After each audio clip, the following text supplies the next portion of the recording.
Good evening, ladies and gentlemen. Welcome into Wilmington Wildcats Weekly here on the Christian Internet Sports Network. Just about set for football tonight from Herscher High School. The Cats on the road to take on the Herscher Tigers, and a little bit of a resurgence. Herscher Tigers here tonight. Both the Cats and the Tigers come into tonight's game at 2-1 on the year. And there's a lot of momentum, it seems like, building for the Herscher program, and an opportunity tonight for them to come out against one of the more powerhouse teams in the state in any class and see kind of where you measure up. These are the games that if you're Herscher, you're waiting for in the schedule. You want to play Wilmington. You want to play Peatone. You want to play Coal City and see where you're at and go, listen, we belong here, and this is their chance to prove that they belong competing in the upper half of the ice, and we'll see if that indeed takes place. Yeah, it does seem like they've taken a few steps toward that position of being ready for competition, and I'm going to look forward to this. It's nice to see Herscher back up on the winning side, 2-1, not at the expense of the Wildcats, but it is good to see them doing well. For sure. Both teams out on the field. They by the way, Wilmington won the JV game tonight, and they had their homecoming ceremony in between both things. So both teams out on the field. 19 minutes away from opening kick tonight between Herscher and Wilmington. The Cats have had an interesting start to the year. They went over to Morris and took on what is now, I think, the number 3 ranked team in 4A behind Montini and maybe Rochester. I don't remember off the top of my head, but Morris ranked in the top 5 in any case in 4A. And the Cats almost pulled off a win. In fact, were winning late in that game and then lost inside the final 10 seconds. The Cats then get wins over Sandwich and Peatone in dominating fashion. Yes. Played everybody, really rest their starters for the better part of a quarter and a half to 2 quarters. And now the Cats on the road. There's only 3 road games this year. This is one of them. One of them was in Morris. And then you have Reed Custer here in a few weeks. The closest road schedule in the history of mankind, and 6 home games. Yeah, and isn't that amazing? And what we look forward to? Wait the next year. We're probably going to have 6 away games. Who knows what that looks like? By the way, I thought tonight was going to be rain-free. They had said all week there was a chance of rain. Then we got to yesterday. We got to this morning. There wasn't any. And now we're looking at it going a 70 to 80% chance of rain during this game tonight. So be kind of interesting to see how that plays in to everything else that's going on. By the way, very happy that we are in the press box here tonight at Herscher. Man, what a beautiful, beautiful facility this is. Great. This is wonderful. Mean, between this and Reed Custer, they just have phenomenal facilities. Air-conditioned press box and kind of everything ready to go for us when we got here, and all the information and everything that we needed. So very grateful to Joel Huizinga and everyone here at Herscher for getting us set up tonight. And I was impressed by the what do you call a house that you can go eat? Oh, like the picnic pavilion down pavilion. there? Yeah, that's crazy, too. That wasn't there the last time we were here, and that thing's like 2 to 3 feet tall, concrete floor. Let me tell you the other one, the Kankakee Community Center Field House that's next to Kankakee High School, $26 million. Ooh. That is phenomenal. I was in there last night for a volleyball game. Holy cow, is that something else. All right, we're getting off track. Herscher and Wilmington about ready to get the coin toss here momentarily. We will take a break. We'll come back, go through some results from last week, get you set up with some games that are about ready to happen tonight. And a little bit later on in the pregame show, we'll have our interview with the coach of the Wildcats, Mr. Jeff Reintz. This is Wilmington Wildcats Weekly, brought to you by Breezer Construction Company here on the Christian Internet Sports Network. Back in just a moment. Breezer Construction Company is a proud supporter of Wilmington Wildcats football on the Christian Internet Sports Network. For over 40 years, Breezer Construction Company has led the way in providing quality construction to the industrial, utility, and pipeline industries. For more information on Breezer Construction Company, go to breezerconstruction.com.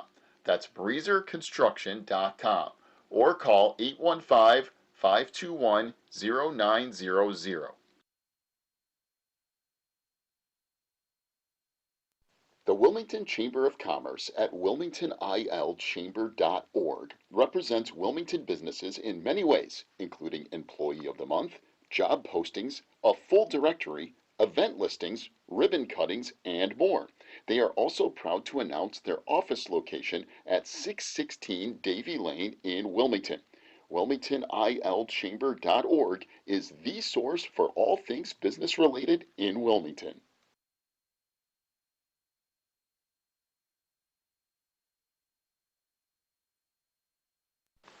Quigley Technology Services is your local source for computer help.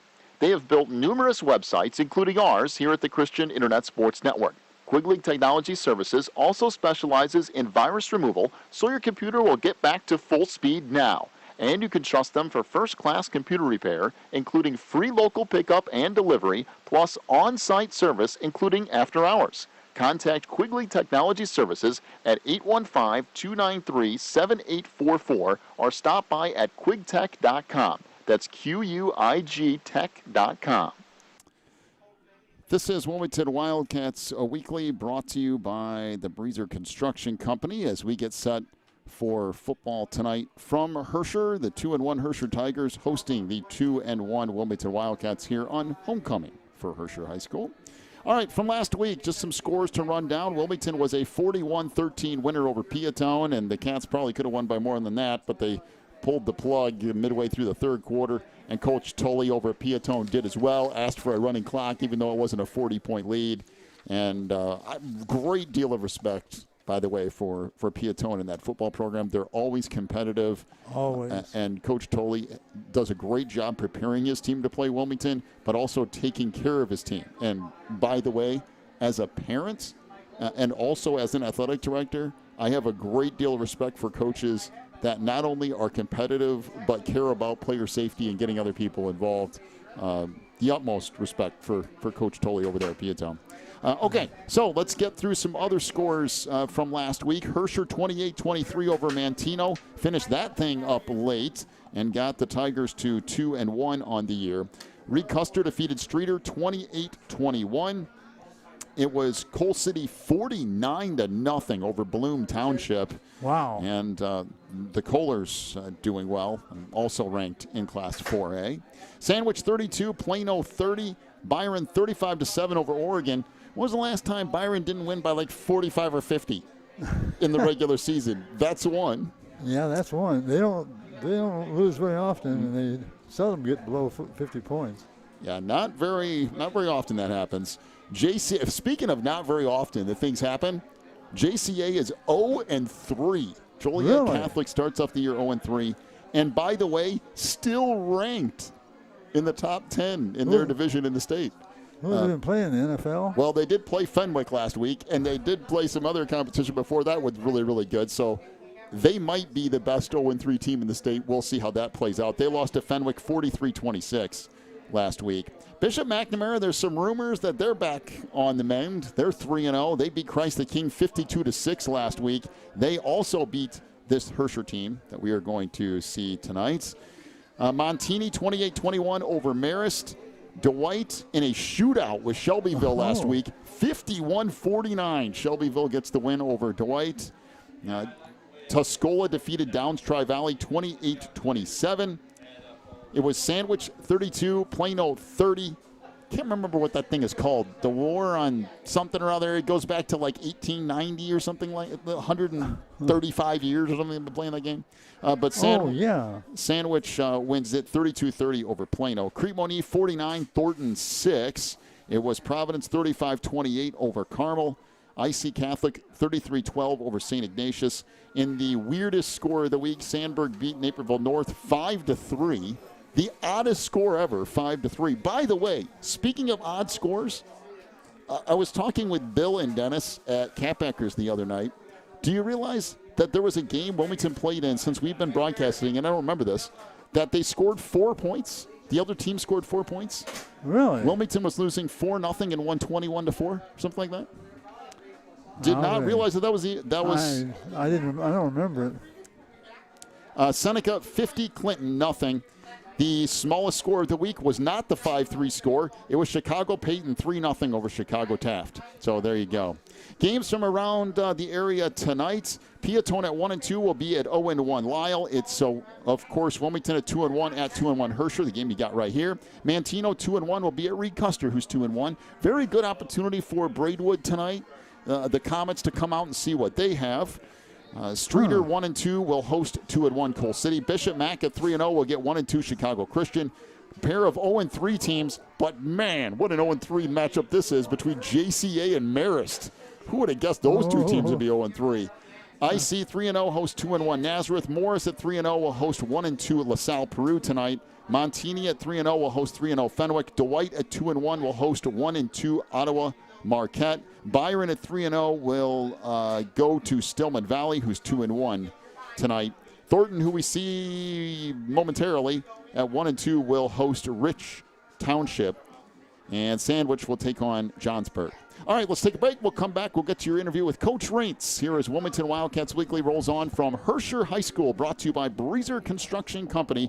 Big thank you to them for sponsoring all of our pregames. Back in a moment on the Christian Internet Sports Network. Spins and Needles on Davie Lane is your local sewing shop in the Wilmington area. They specialize in sewing machine repairs and cleaning. Spins and Needles also has sewing supplies, quilt fabrics, sewing notions, and custom wind spinners. Stop by Spins and Needles at 614 Davie Lane in Wilmington from 10 to 4 Tuesday through Thursday and Friday and Saturday from 10 to 3. Or call 815-592-1183 for Spins and Needles.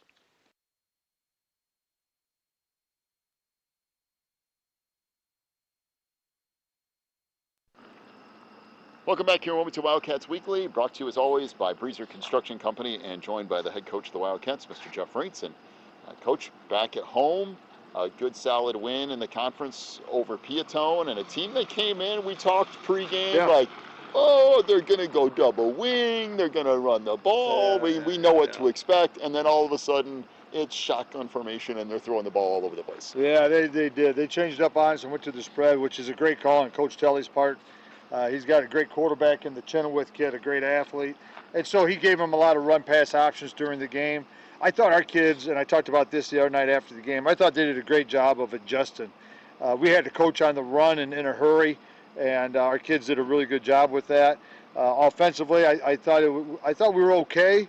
I think my guess is if you could talk to Barry, that we probably didn't play the best game compared to our other two, but give a little credit to Peatone there too. They did a nice job. They know exactly what they're doing to trying to defend us.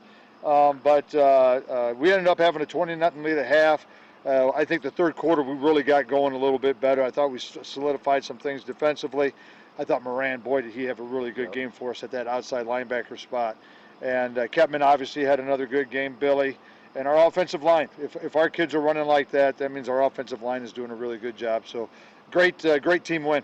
You know, it's interesting watching defensively, and we talked about this in the postgame too, about leaving your corners on islands and trying to get to the quarterback quicker, and watching Billy and Finn out there battling. And there are a couple of plays that ended up working out in Peatone's favor, but more often than not because the quarterback just made a really good throw. Those two guys, I think, have grown a lot. I think so too, and I think you give credit where credit's due, just like you said. And our cornerbacks, both Billy and Finn, like I said the other night, if they make a great play against you, you got to have a short memory and you move on. And you know what, our kids, they have to do that. Billy made a couple great knockdowns. Finn had the interception, which was one of the best interceptions that we've had around here. Then he got beat once, and he got beat on a great throw from Peatone. From the Peatone kid to the receiver who made a great play. Hey, you take your hats off to them. Great job on their part, and you go from there. But overall, DB-wise, I'm really happy. Coach Farrell does a really good job with those guys, and hopefully we just get better and better as the year goes on. It's interesting offensively, too, to watch it live and then kind of see some of the game film later. Yeah.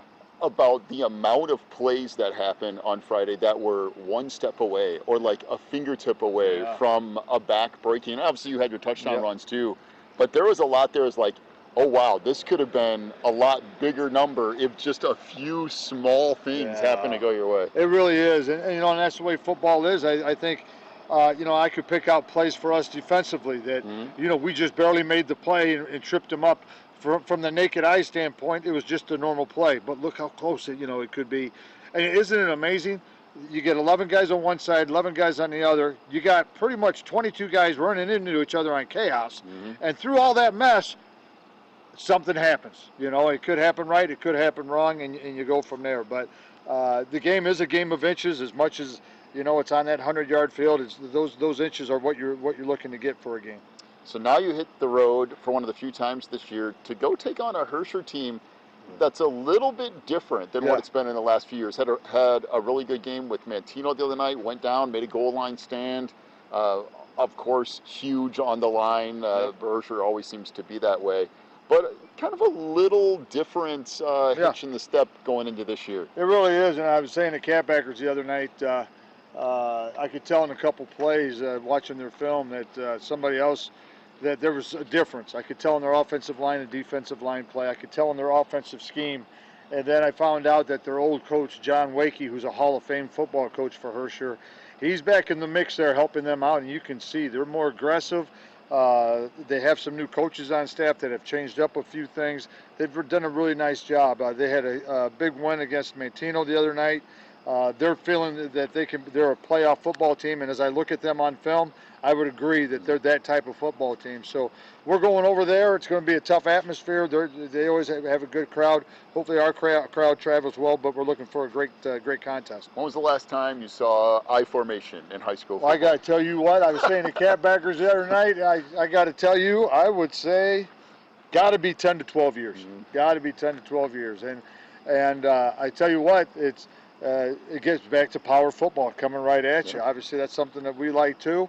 And it's a different scheme, and so we have to make sure that we're prepared. All right, and then lastly, where are you at injury-wise? Yeah, Jack Cutter did a great job for us last game, and I think he's going to play a little bit more on defense for us. That knee's really solidified itself. Cam Allen, we're hoping he goes to the doctor, and within the next couple of days, we're hoping that we get good news back that he can start to play again. And we're a little bit banged up, typical week 4 stuff. Nothing is going to keep anybody out, but bumps and bruises, and so we're trying to take care of a few things. All right, Coach, good luck tonight, and we'll talk to you in postgame. All right, John. Hey, thanks, buddy. Appreciate it.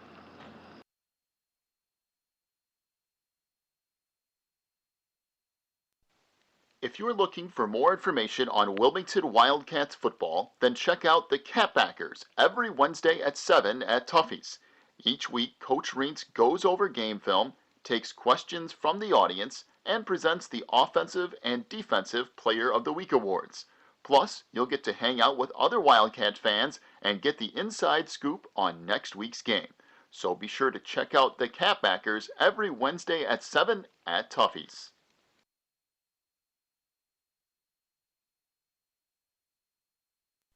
The attorneys and staff at Odekirk & Rhodes are here to help during your most stressful legal situations, including criminal cases, divorce, custody, personal injury, and more. Odekirk & Rhodes will be with you every step of the way with aggressive representation that results in positive outcomes. Call 815-306-4864, visit online at odekirklaw.com, or stop by any one of their locations in Joliet, Mantino, Morris, or Wilmington today.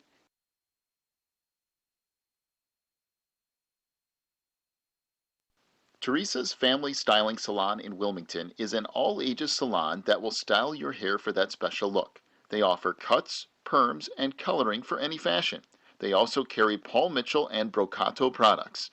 Teresa's Family Styling Salon is located in the Southgate Plaza in Wilmington, and you can call for an appointment at 815-476-1955. That's 815-476-1955. Back here at Wilmington Wildcats Weekly, brought to you by Breezer Construction Company as we get set for tonight's kickoff here from Herscher. 2-1, Wilmington Wildcats on the road to take on the 2-1 Herscher Tigers. About a minute away from opening kick here tonight. The Cats won the toss. They deferred to the second half. So Herscher will get the ball first, and we'll get our first look at both of these teams here tonight, and a first look at an offense that you don't see a whole lot, and that is the I formation. When's the last time that you saw any sort of I formation in high school football, at least on a regular basis.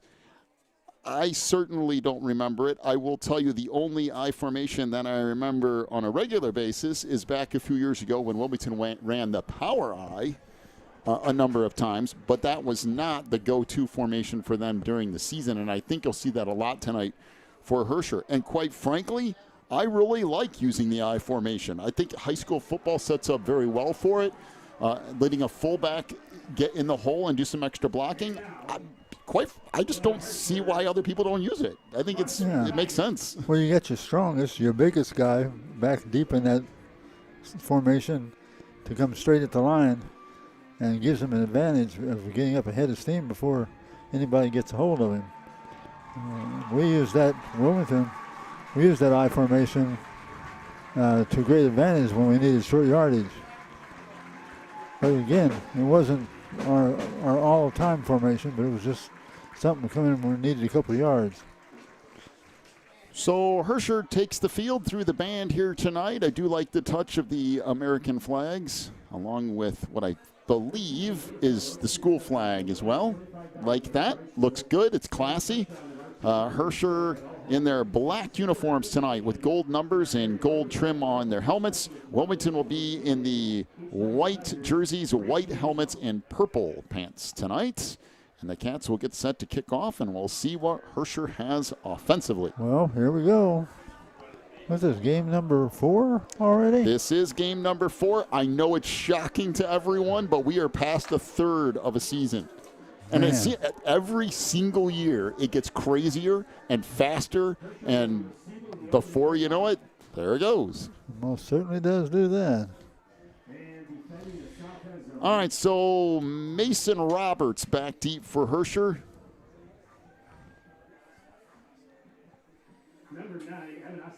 As Evan Ustheim gets set to kick it away. So Roberts will be back at his own 10. There is another back on the near side, but I don't have 44 in this particular program, so that'll be interesting as the night goes along.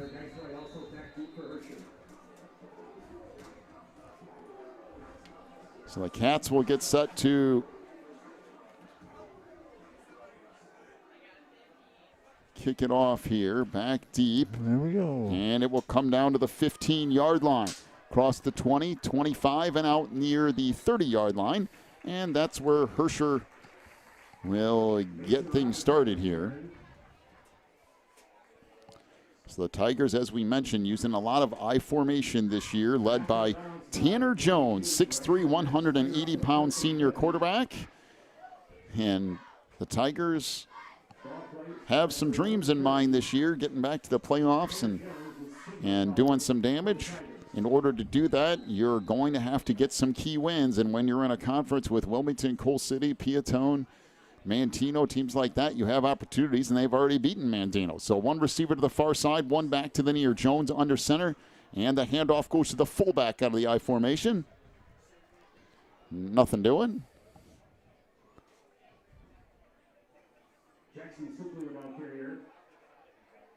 So Jackson Sukley, the 5'11", 180-pound senior fullback with the carry. Couples in on the stop for the Cats, and it will bring up 2nd and 10 for Herscher. So now the Tigers out of shotgun formation. One receiver to the far side, actually two with another one in the slot. One to the near side and a back next to Jones. Takes the snap, drops back, fires near side, caught across the 40, out across the 45, 50, down to the Wilmington 35-yard line, and finally tackled there by the Cats. And the pass caught by Mason Roberts.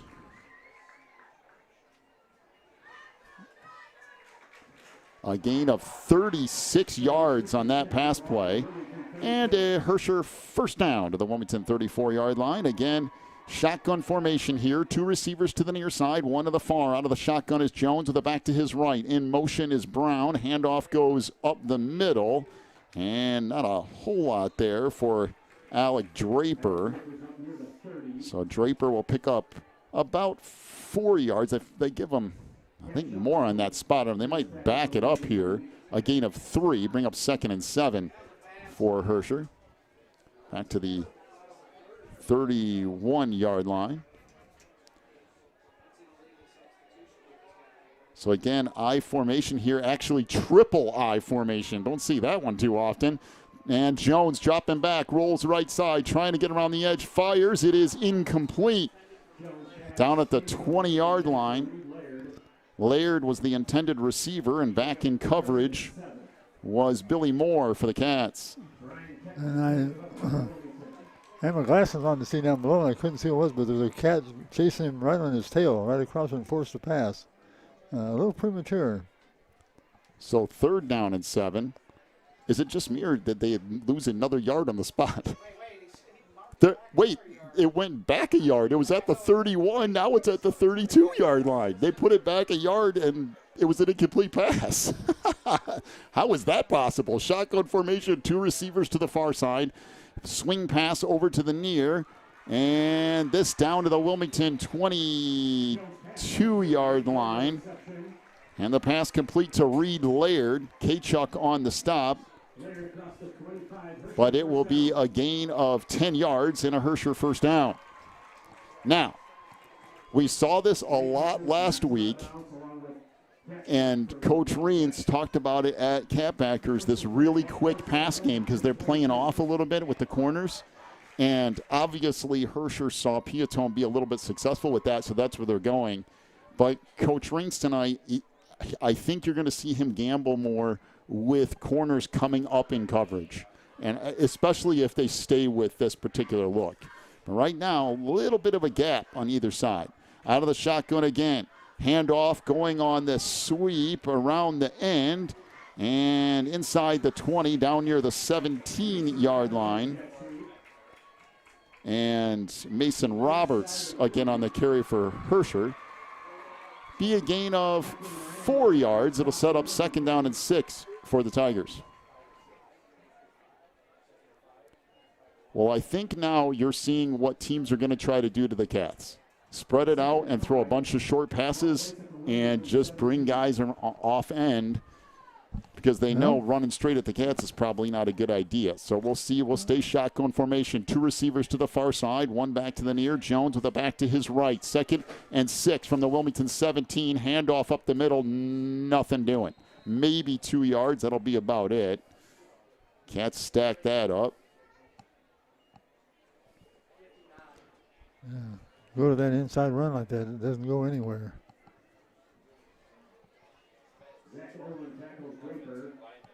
So Alec Draper on the carry. He'll pick up 2 yards. It'll set up 3rd and 4 for Herscher from the Wilmington 15 as Olanden on the stop for the Cats.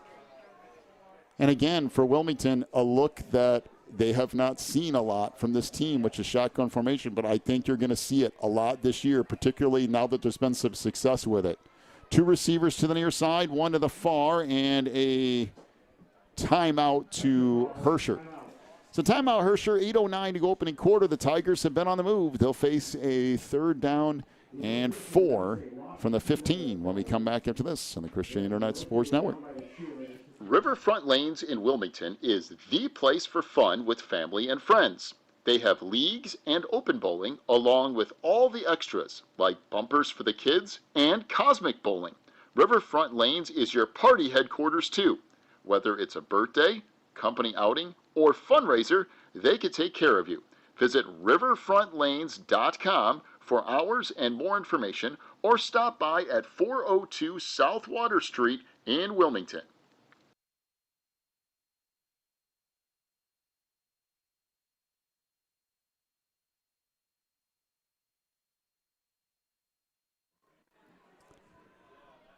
So 3rd down and a short 4 for Herscher from the Wilmington 15-yard line. 2 receivers to the near side, 1 to the far. That receiver in motion. Keeping it is Jones, and he is dropped on the sack. Back to the 19. Actually, it really wasn't a pass play. It's just a keeper for Jones. That didn't go anywhere. And Zach Olin will drop him for a loss of 4. And it'll bring up 4th down and 7 for Herscher. Boy, they tried to do a little wrinkle. That didn't work, and we'll see what the Tigers do here. I'm very much a proponent of just do the short passes and the jet sweeps until Wilmington can contain it. It's working. Why not stay right with it? Now, you don't want to do the same play every time, obviously, but come back to it. I come back to it here. 4th down and 7 from the Wilmington 19 off the far side hash, and we have another timeout to Herscher. Boy, they're burning through timeouts like crazy. I think that shows how important this first possession is to their mind and game plan. We got 7:21 to go opening quarter. No score. Take a break. Come back with more Cats football after this on the Christian Internet Sports Network. Pro Real Estate is a family-owned business established in 1983.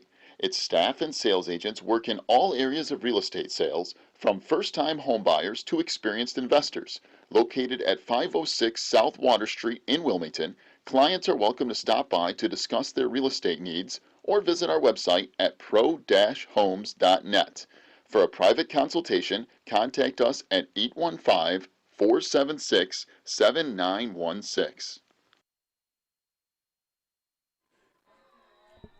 So, 4th down and 7 from the Wilmington 19. Jones chops back, fires near side, incomplete through the hands of the wide receiver. I think Moran might have got a hand on it off that edge, and Billy Moore broke it up, and Herscher is held scoreless. On their opening drive of the game, the Cats will take over 1st and 10 at their own 19-yard line. Pass intended for Roberts off the near side. And now we'll get our first look at the Cats offense. 1st and 10 from their own 19 on the far side hash mark. I will tell you one thing. This press box is nowhere near the field of play. It's beautiful, and I'm very grateful. But we are a long ways away. Reminds me of being up in University U of I's press box. All right, out of the double wing here, Billy Moore. It will hand it off right side. Little bit of a hole across the 20 to the 23-yard line goes Couples on the carry. So Nate Couples will pick up 4 yards, bring up 2nd down and 6. So Billy Moore under center. It's Nate Couples along with Ryan Kettman as the 2 wingbacks tonight. Ryan Schrager will be the fullback for the Cats, who gets the start. Up front for Wilmington, Evan Kuipers along with Zach Oland, Jack Cutter, Will Wilson. Of course, you have Cooper Holman and one of those tight ends, Moran as well. 2nd down and 6 from the Wilmington 23. Handoff goes to Kettman. He gets stacked up, still going, out across the 25, and that's where it will stop. Gain of a yard. Maybe a yard and a half.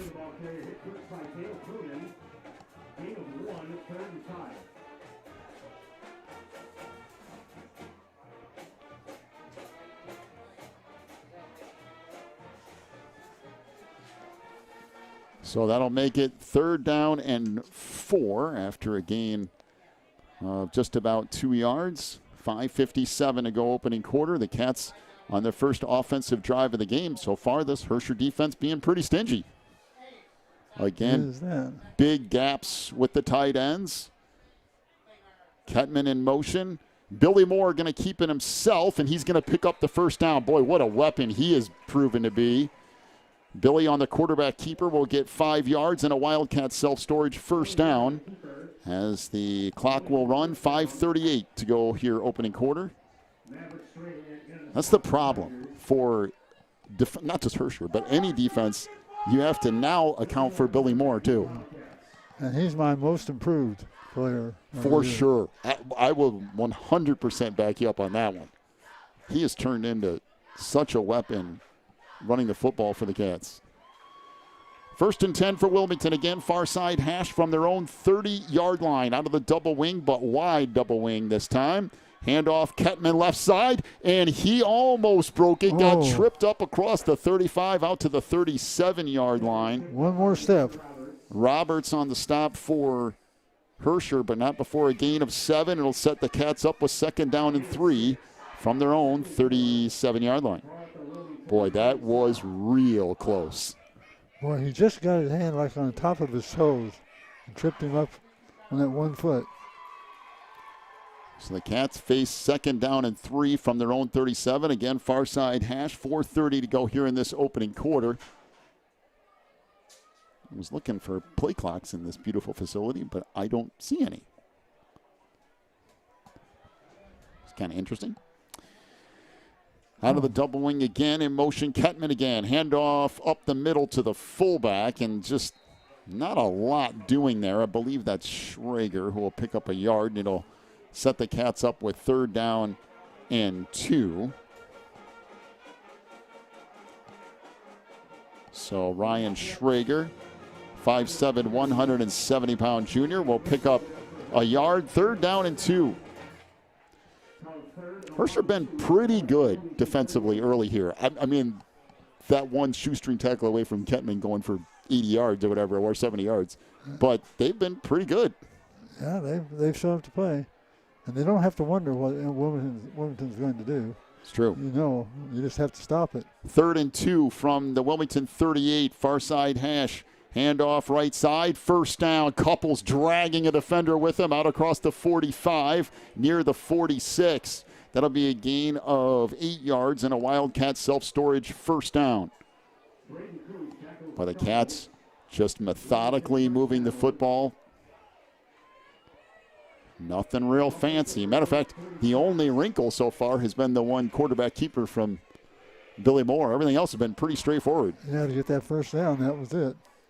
I will say I like the way Barry's been calling games this year. The fact that the fullback's more involved, quarterback's more involved. It's definitely mixed up a lot more this year. 1st and 10 from the 46. Billy Moore going to keep it, and he's up the sideline inside the 40. Makes a move, and he's going to go to the house. Billy Moore, 40, or make that 54-yard touchdown run. And he'll put the Cats on the board early. Wow. Billy keeps the ball, got to the edge, made one move, cruised into the end zone. 54 yards later, the Cats are up 6-0 with 2:40 to go here in the opening quarter. Evan Ostheim will come on and attempt the extra point. And is there a question why we said he's the most improved? You want to talk about speed? He's got it, doesn't he? Boy, does that kid have speed. And shifty, too. Just one little move, gone. Just that cool little move he made there. You got the guy taking an extra step in the wrong direction. That was it.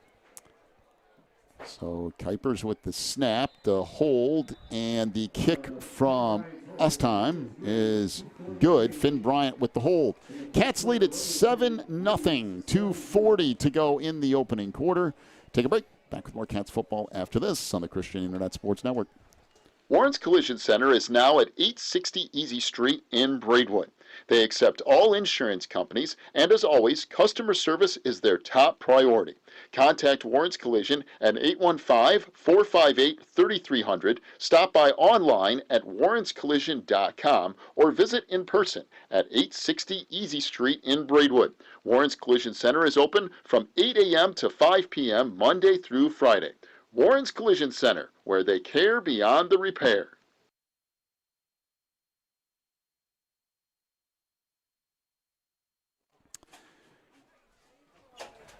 So the Cats lead at 7-0.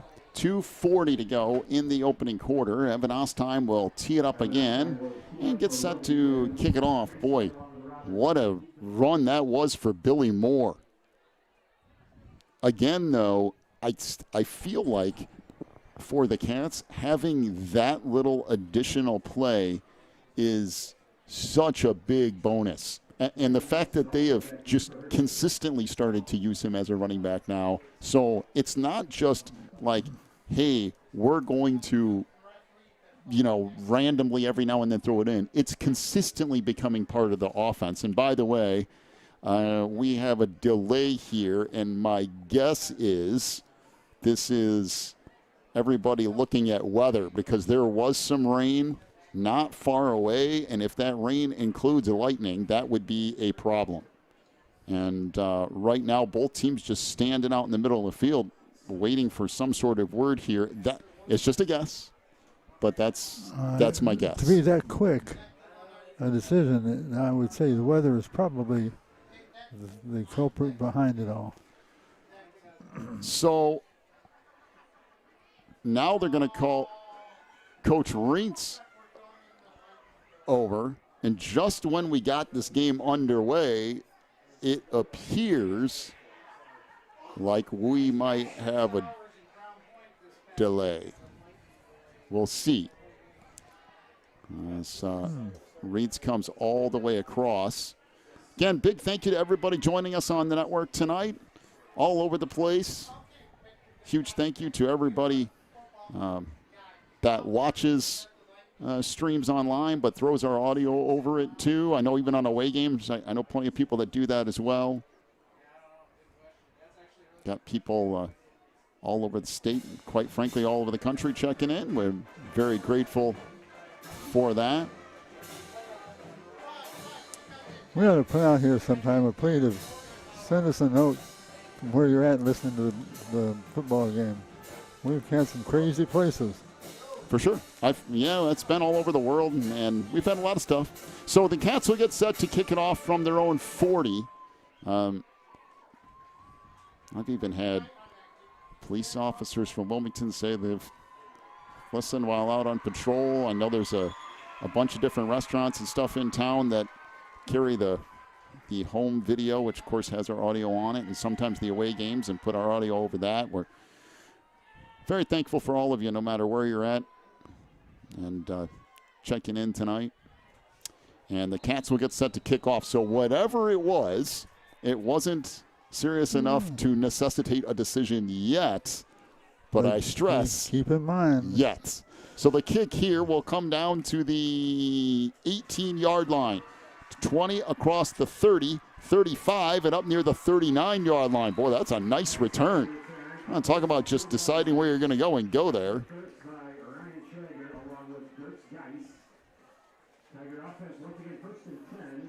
I don't have a 44, do you?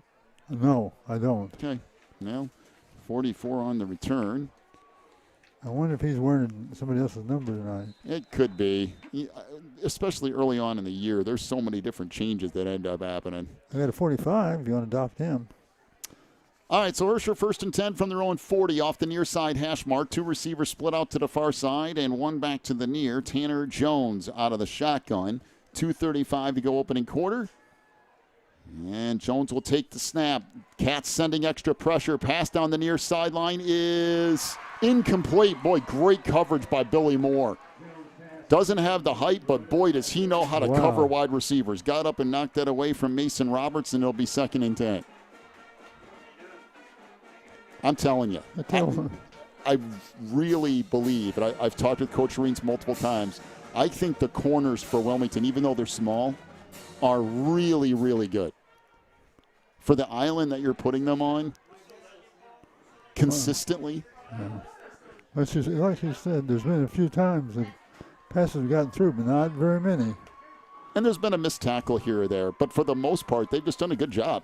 Trips receivers to the far side. Swing pass goes out.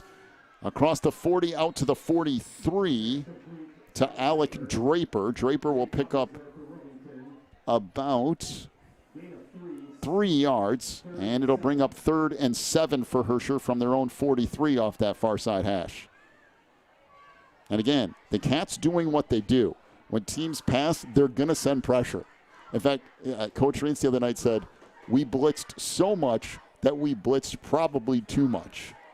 And trying to figure out a balance there, right? Yeah, that's right. All right, so here comes the rain. It comes down not too hard yet, but hard enough to see it. Trips receivers to the near side. Out of the gun is Jones. Rolls left side, looking downfield. Fires back on a screen, and it was almost intercepted.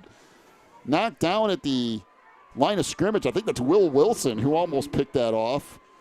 And now Herscher going to be forced to punt it away on 4th and 7.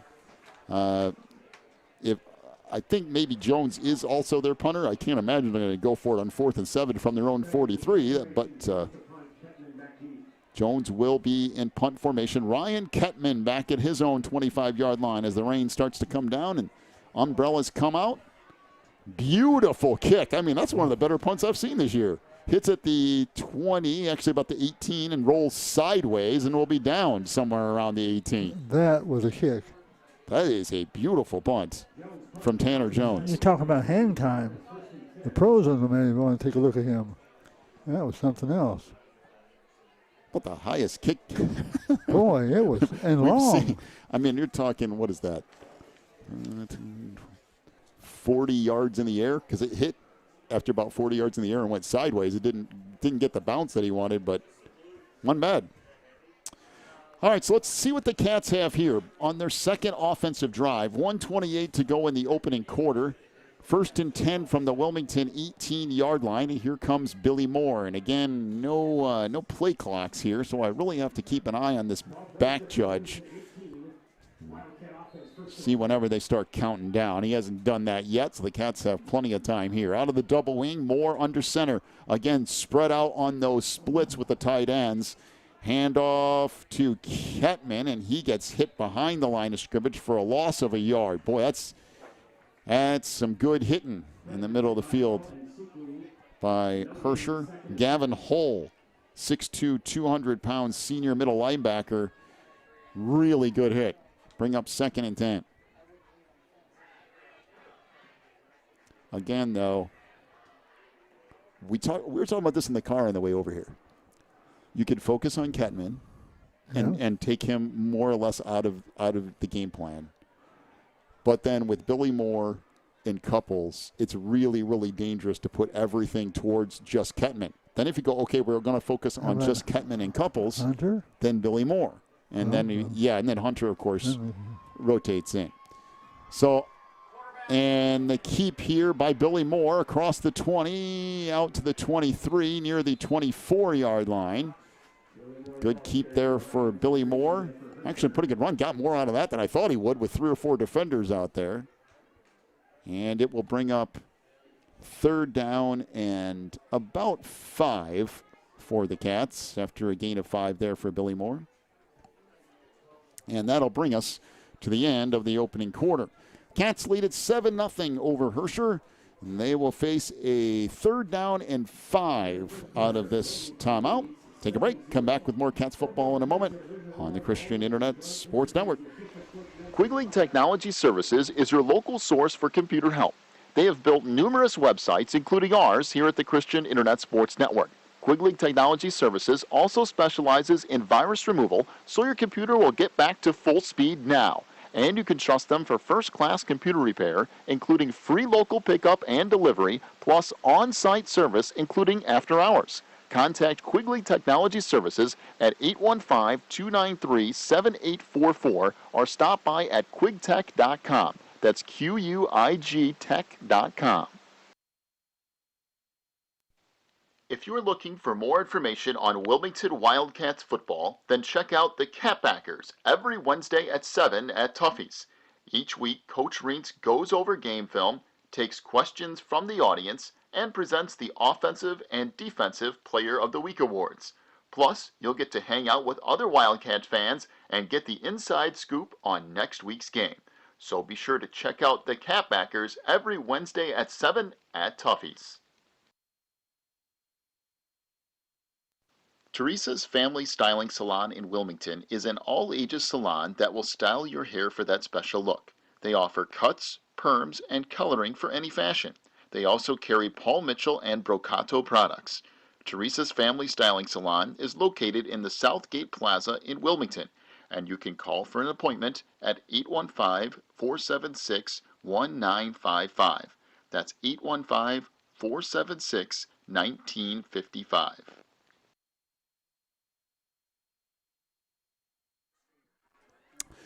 All right, back here, Cats will face a 3rd down and a short 5, basically 3rd and a long 4 as we start the second quarter. By the way, Coal City up 21-7 on Streeter.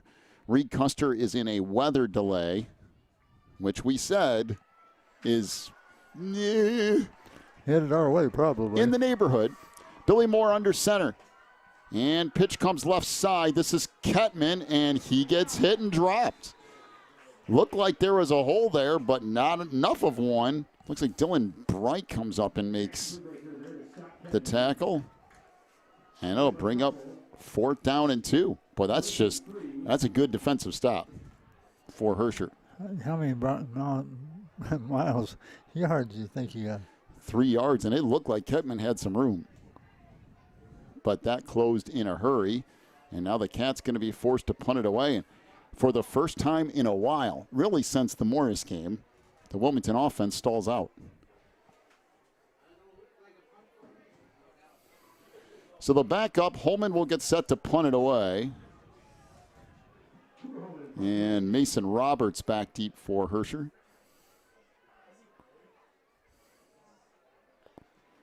Holman's kick, that's a really nice one too. Comes down at the 40, takes a roll inside the 30, and will be downed around the 26-yard line. That's where Herscher will start 1st and 10.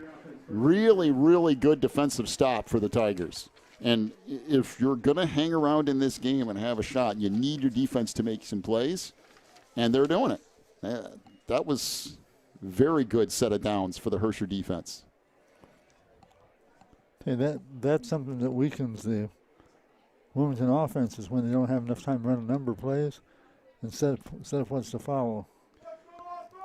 All right, 1st and 10 for Herscher from their own 27-yard line or so. 10:54 to go in the opening half. One receiver to the far side, one back to the near. Now back to the I formation for the Tigers. First time in a while, and that is a false start off the near side. That is the tight end Reed Laird with the false start. So they'll back him up 5 yards, and that is not what Herscher wants. Get a really good defensive stand, and by the way, I don't think Reed was the only one that moved either. Like 2 or 3 on that right side. Oh. And we'll see what they do here as Sukley comes off the field. That's the fullback, which will mean more than likely they're not going to be in I formation here. And they go back to shotgun. One receiver to the far side. I'm going to say they're going to pass. Trips back to the near. Jones out of that gun. 1st and 15 from his own 22. Jones takes the snap, rolls right side, looking downfield, fires, caught across the 25 to the 26. That's a nice grab by Gage Brown as Couples makes the stop for Wilmington. Gage with a gain of 5 yards on that play from Tanner Jones. Bring up 2nd down and 10 for Herscher. Again, the really smart thing, I think teams will start catching on to this, is really quick passes, 2 seconds or less getting it out. And if it's going to be longer than that, get your quarterback out on the run. That's so far, that's been, it seems like the one thing that has worked against this Wilmington defense. Out of the shotgun again, Jones, real quick pass, far side, dropped.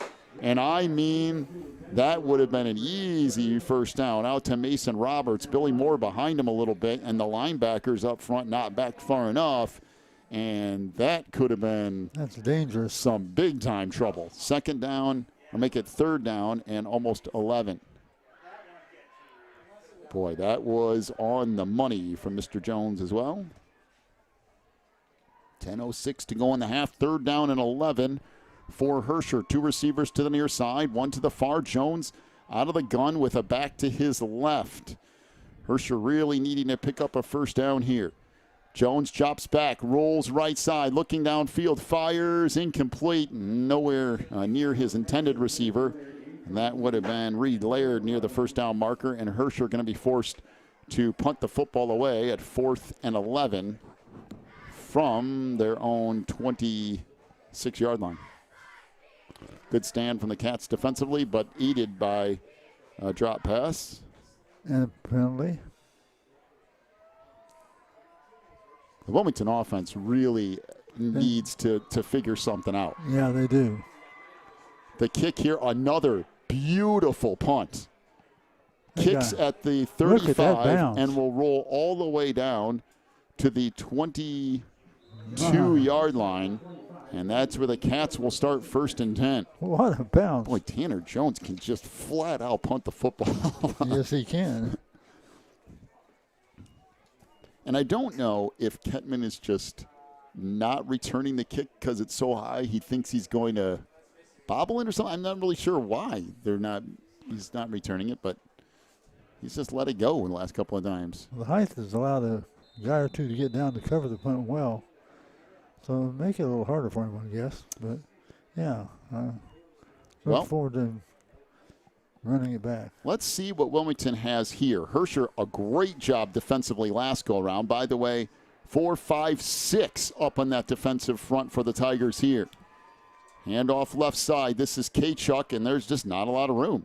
I mean, he gets stacked up after a gain of maybe a yard or two.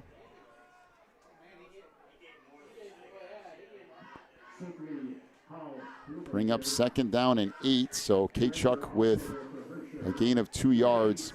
Just kind of interesting to see the way Herscher's defense is attacking the gaps for the Cats.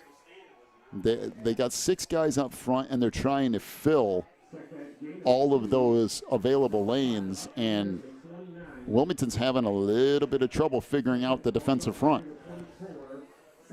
Again, 6 up front for Herscher. 2nd down and 8 for the Cats.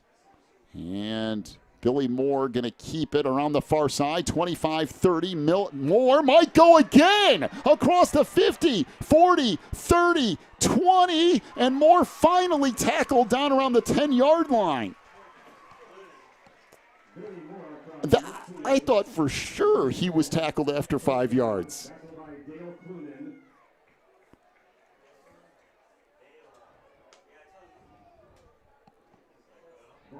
Just outside the 10.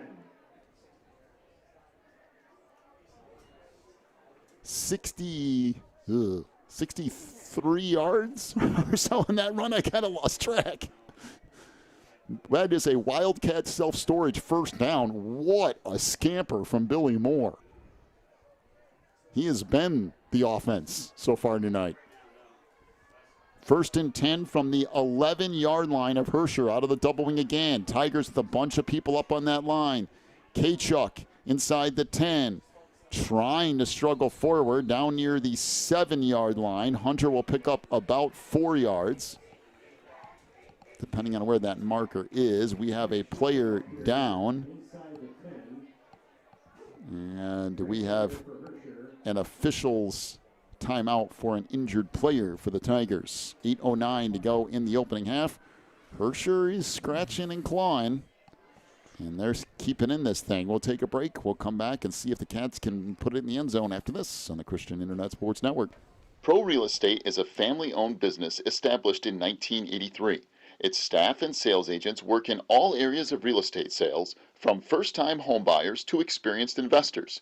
Located at 506 South Water Street in Wilmington, clients are welcome to stop by to discuss their real estate needs or visit our website at pro-homes.net.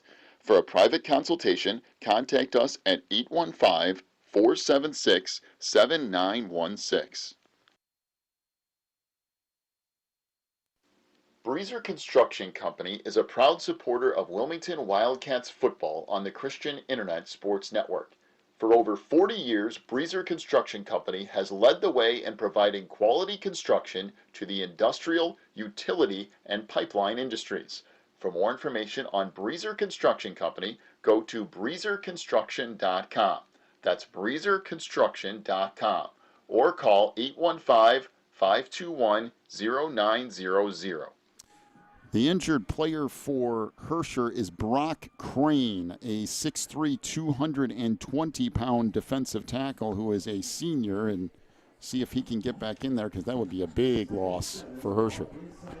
That is a big senior who does a lot of work on that defensive line, and coming in to replace him is 6', 190-pound Braden Cruz. So the Cats will have it 2nd down and 7 at the 8-yard line of Herscher from the far side hash, moving right to left. Moore under center again. This is Kachuk inside the 5, breaks a tackle, and Hunter Kachuk into the end zone for a touchdown. 8-yard touchdown run. Hunter Kachuk broke a couple of tackles and ends up in the end zone. And the Cats lead at 13-0 with 7:50 to go in the opening quarter. Boy, that's a nice run from the sophomore. We got off that right side, broke a couple of tackles, and ended up in the end zone. Really good, strong running. Came and took it right at him. So Evan Ostheim will come on and attempt the extra point. Kuipers will snap. Hold here by Finn Bryant. Good snap, good hold. The kick by Ostheim is good, and the Cats lead it 14-0. 7:50 to go opening half. Take a break. Come back with more Cats football after this on the Christian Internet Sports Network. Warren's Collision Center is now at 860 Easy Street in Braidwood. They accept all insurance companies, and as always, customer service is their top priority. Contact Warren's Collision at 815-458-3300. Stop by online at warrenscollision.com or visit in person at 860 Easy Street in Braidwood. Warren's Collision Center is open from 8 a.m. to 5 p.m. Monday through Friday. Warren's Collision Center, where they care beyond the repair. Wildcat Self-Storage is a facility providing clean, convenient, and well-maintained storage units. They provide great customer service with competitive rates, and they also have online bookings and payments for your convenience. Wildcat Self-Storage is at 131 School Street in Wilmington, online at wildcatsst.com, and by phone at 815-768-0681. Wildcat Self-Storage is proud to be locally owned. So the Cats lead at 14-0. 7:50 to go in what has been an intriguing first half.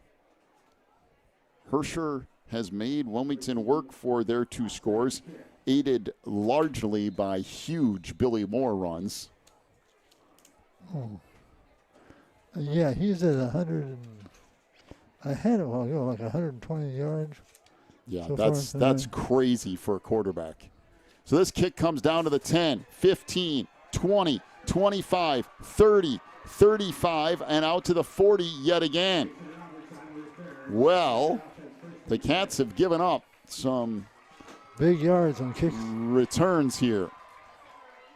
This comes out to the 40, and Herscher will get set up 1st and 10 from their 40, working left to right, far side hash, 7:42 to go opening quarter.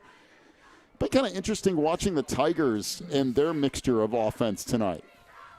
A little bit of everything from Herscher. Yeah, you can't stick on one thing. They kind of mixed it all up. One receiver to the far side, two back to the near. Jones out of the shotgun from the Herscher 40. Handoff up the middle. No, sir. Nash Rink blew that up in a hurry. Nash Rink was there and stops Alec Draper for no gain. Bring up 2nd down and 10 for Herscher from their own 40-yard line. Again, the Cats just trying to figure out ways to not only get pressure on the quarterback, but not give up quick passes and just do the things that you need to do to keep the ball in front of you. So it's kind of a chess game, isn't it? Cats a little spread out here. Trips receivers to the far side. Out of the shotgun is Jones, and now they'll move a tight end out to the far side as well. Jones drops back to pass, looking right side, rolls, still looking downfield, pressured, and Holman will hit it as he throws it away. That very well could have been a penalty flag and was not. That was incomplete, but Holman pretty fortunate that that wasn't a flag because it felt like an extra second or two before he shoved them out of bounds, but bring up 3rd down and 10. I mean, that's living on the edge. Yeah, I think he gave it that way because they both are going stride by stride, headed for the sidelines, and so he didn't come across and blow it. Yeah, I'm not saying he was out of bounds either. It's little. Oh, he's playing just right up to the end. Close. Trips receivers to the near side. One to the far out of the shotgun again is Jones. 6:46 to go here in the first half. Left to right for Herscher from their own 40. 3rd and 10. Jones pressured, rolls left side, looking downfield, fires again, and it is caught down to the Wilmington 46. Boy, what a job from Tanner Jones running for his life back there. Gavin Nelson on the reception. He'll pick up a gain of 14 yards and a Herscher first down. On the coverage for Wilmington. How Across the 50. how much did he get? So 14 yards Wilmington 46. for Gavin Nelson, and Herscher first and 10 from the Wilmington 46-yard line. But just give Tanner some credit. You know, we've seen some quarterbacks this year that are pretty good. Yes, we have. Just good at what they do. Tanner's another one of them. 2 receivers to the far side, 1 back to the near. Jones out of the shotgun with a back to his right. So the Tigers on the move. Into Cats territory. Jones drops back, swing pass to the far side, caught for a gain of 4, maybe 5 yards. Gage Brown on the reception.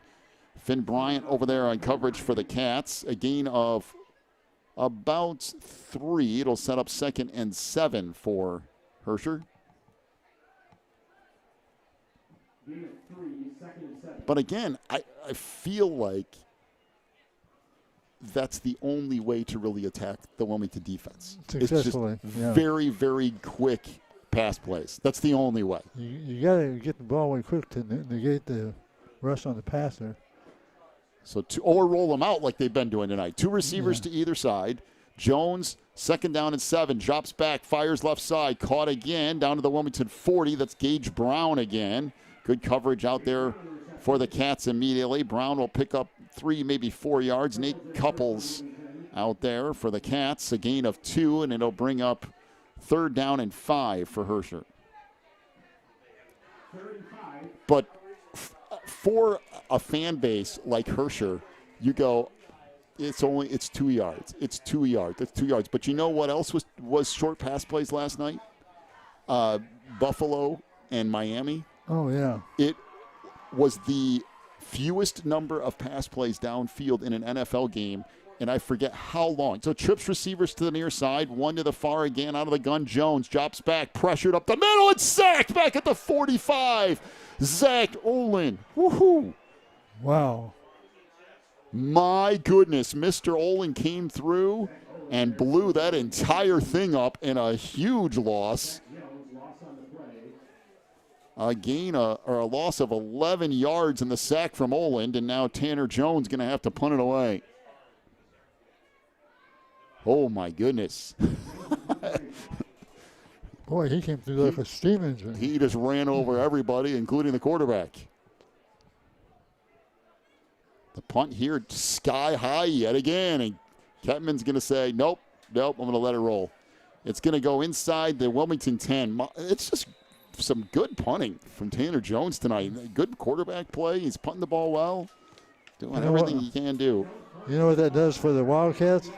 Gives them a long field to work on. Boy, Zach Olin just came through He like a locomotive. He did.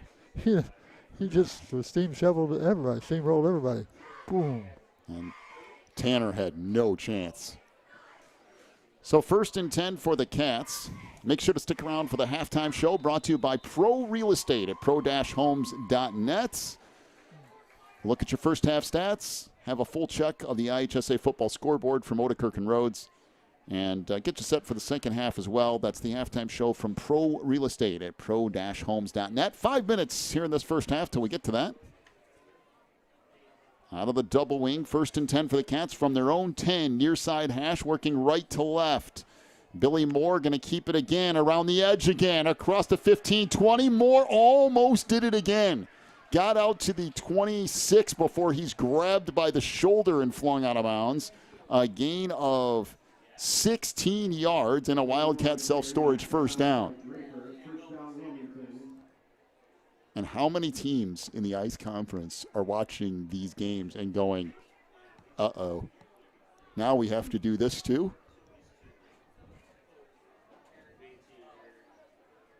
Boy, that is a lot more pressure on the defense. It's a lot of stuff. I mean, as good as Herscher has played tonight, and they've played very well. There's just wrinkles that if you're not ready for are going to cost you. 1st and 10 for the Cats from their own 26 out of the double wing. Up the middle to the fullback. Schrager trying to drag some people with him, and he will. All the way out for a gain of a good 8 yards.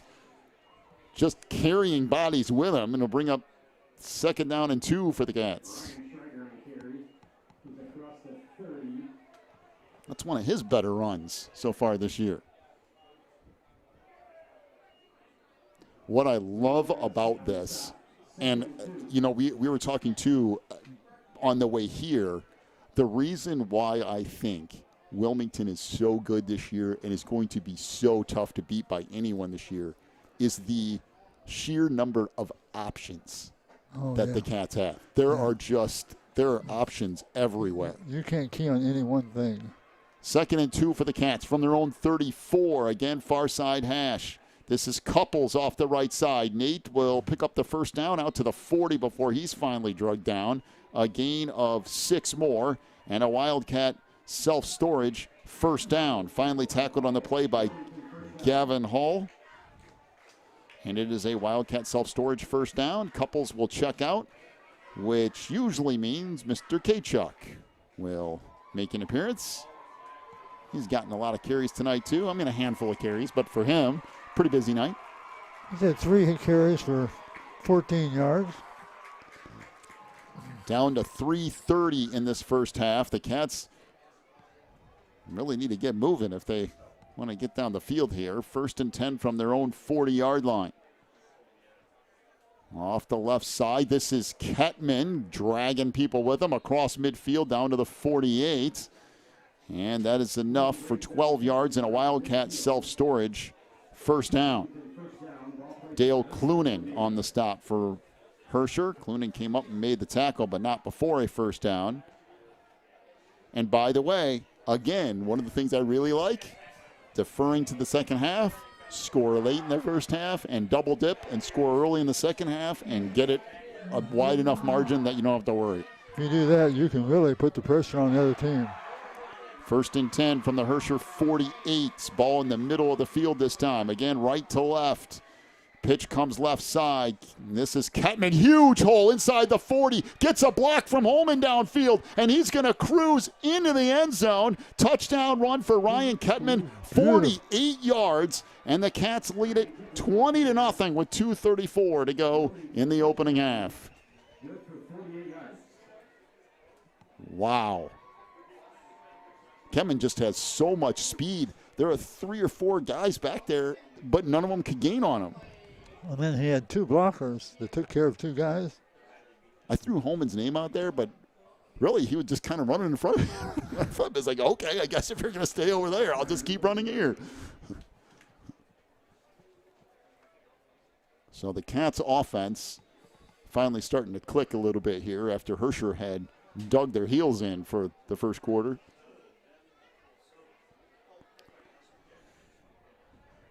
So Finn Bryant to hold, snap from Kuipers, and the kick from Ostheim is good. And the Cats lead at 21-0, 2:34 to go opening half. Take a break, come back with more Cats football after this on the Christian Internet Sports Network. Riverfront Lanes in Wilmington is the place for fun with family and friends.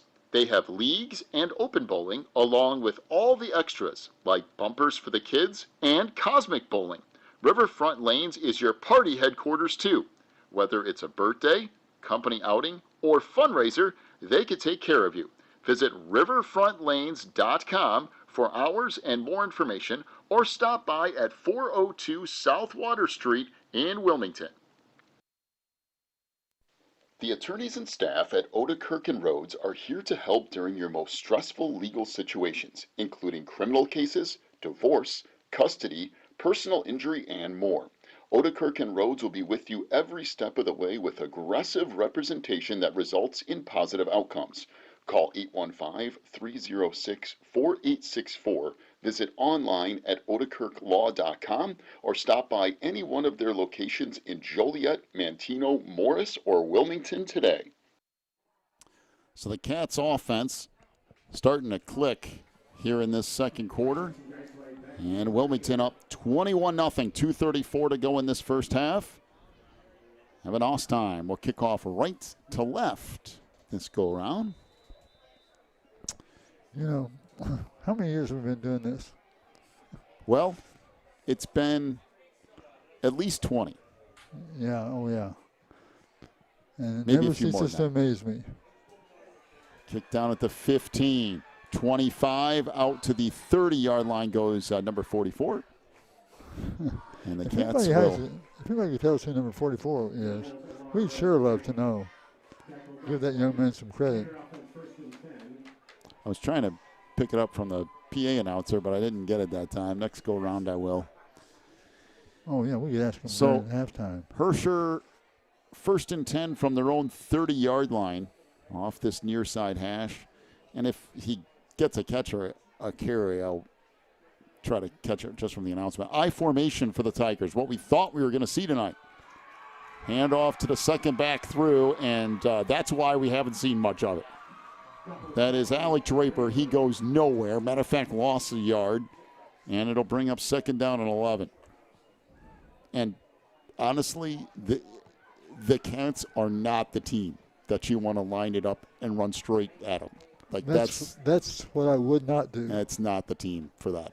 2nd down and 11, back to the Herscher 29. But you do have to show that look too, just to make sure that you're giving options and making Wilmington work. 2 receivers to the far side, 1 back to the near. Let's split out a tight end, 2 to put trips out there. Jones being chased all around by Will Wilson, fires incomplete, and that is self-preservation mode. Back at his own 10-yard line, he's like, no, I'm just going to throw this thing. And he did. About 10 yards short of his wide receiver. Wilson, all kinds of pressure back on Tanner Jones. And it'll bring up 3rd and 11 for the Tigers.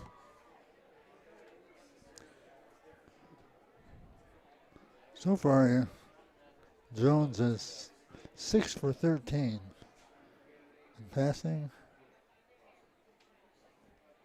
I think he's had a good night, honestly. This is a tough team we're going up against. So 2 receivers to the far side, 2 back to the near. Is Herscher going to burn their 3rd time out of the half? They are.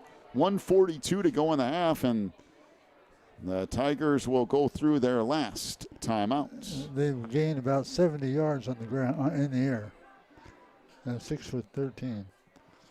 So Wilmington up 21-0 on Herscher. Be sure to stick around. The halftime show coming up momentarily, brought to you by Pro Real Estate at pro-homes.net. Stepping up to sponsor that again this year. Huge thank you to Pro Real Estate and all of our sponsors as well. Halftime show will have a check of your first half stats. We'll get you set for the second half and a full IHSA football scoreboard from Odekirk and Rhodes. Just a couple of minutes away from the halftime show. Sponsored by Pro Real Estate at pro-homes.net. All right, let's see what Herscher has here. 3rd down and 11 from their own 29-yard line. They'll throw trips receivers to the far side and have 1 back to the near. Jones will be out of the shotgun. The one thing you do not want to do is make any sort of major mistake here. No, you don't want to turn the ball back over to Wilmington again. So Herscher at 3rd and 11. Jones drops back, pressured by Oland again, just going to chuck it up in the air, and that's dangerous. And then a receiver just gets leveled at the 32. Jones got leveled too. Oland threw a huge hit, and then Moran just unloaded on the receiver on the far side. That's Alec Draper. Boy, that's on both ends. That's scary for Herscher.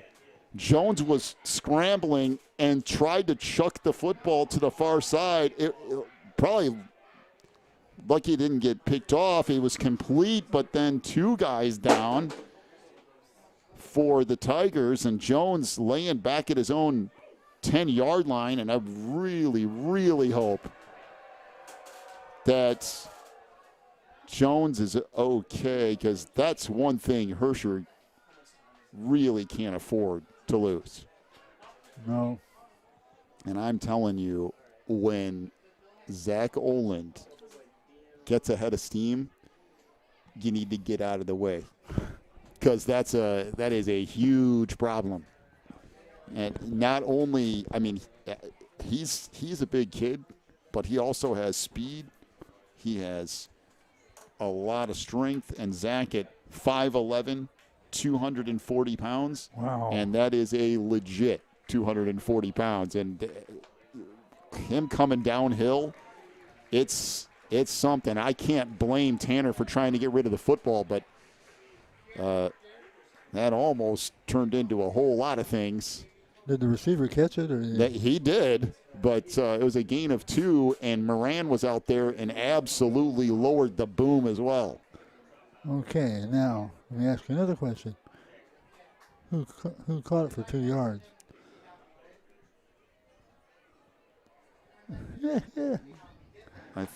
Might have been Mason Roberts. We can go ahead and do that. So Tanner headed to the locker room. Hopefully he will be okay, if not coming back in this one long term for Herscher, because this team, good football team, and they have a lot of pieces to compete, be a playoff team. 100% this team can be a playoff team based upon teams I've seen this year, but they got to have Mr. Jones out there. He's walking, but with some assistance to the locker room. So Ryan Kettman will be back deep for the Cats.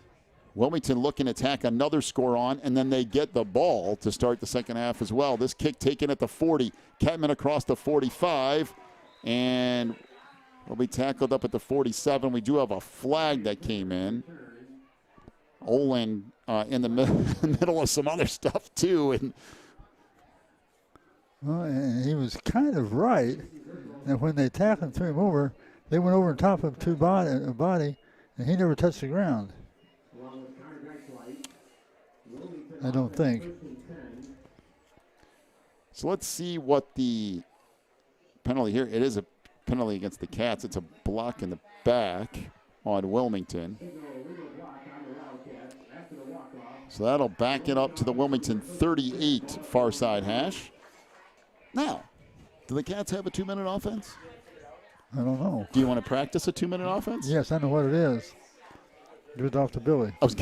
You know what I was going to say is, yes, it's Billy running the bootleg to the far side. That's the 2-minute offense.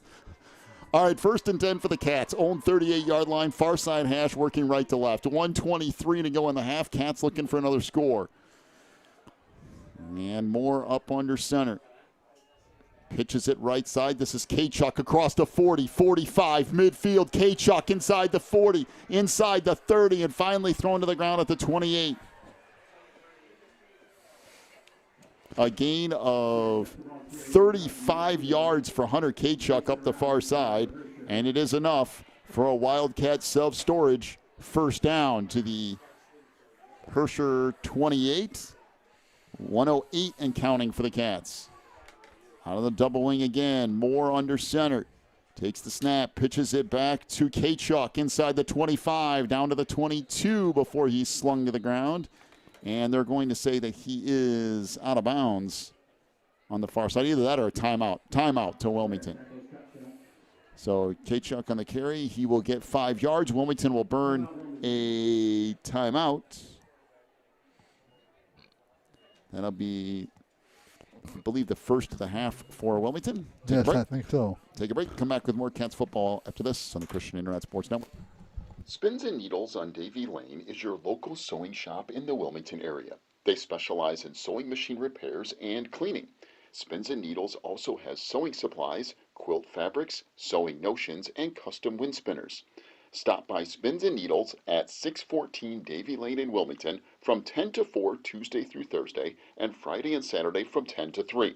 Or call 815-592-1183 for Spins and Needles.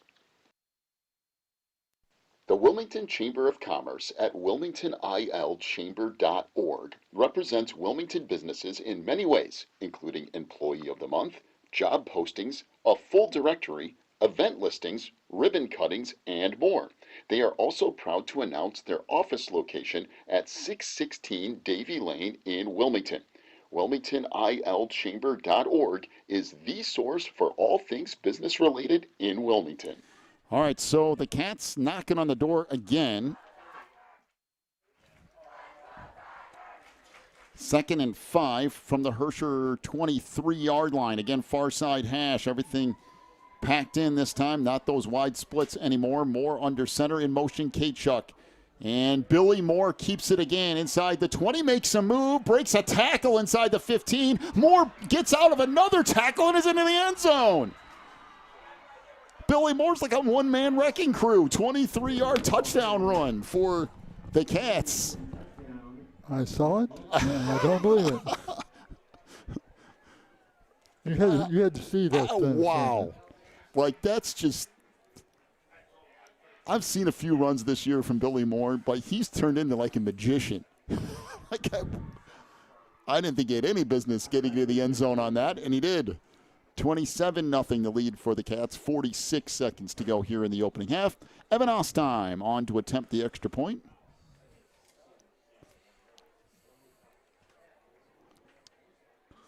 Good snap, good hold. Ostheim's kick is good, and the Cats lead it 28-0. 46 seconds to go in the opening half.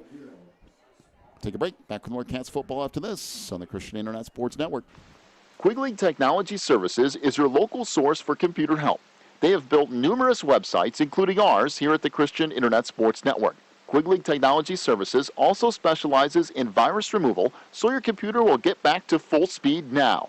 And you can trust them for first-class computer repair, including free local pickup and delivery, plus on-site service, including after hours. Contact Quigley Technology Services at 815-293-7844 or stop by at quigtech.com. That's QUIG tech.com.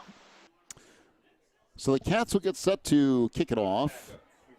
46 seconds to go here in the opening half. Wilmington will get the ball to start the second half as well, so we'll see if they can make one more stop here to end this first half. Cats will kick off right to left from their own 40-yard line. Boy, does this game feel so much different than how it started. Oh, boy. Like that first quarter, sitting here going, okay, the Cats are leading this 7-0, but if you think back, Herscher made a stop defensively, forced Wilmington to do a 3-and-out, and since then things have gone downhill a little bit, but that first quarter was something else, and then the Cats just started getting rolling here in the second quarter, and now up by 4 scores, getting ready to go into the half, and Herscher down their starting quarterback too. This fair caught at the 27 or 28 or so. Herscher will have it 1st and 10, and I think you're at the point now where you kind of have to go to the I formation look, right? I can't imagine their backup's going to be slinging the ball all over the turf, but I close out the half with that I formation. If you get and break one, okay, but I think I agree with that.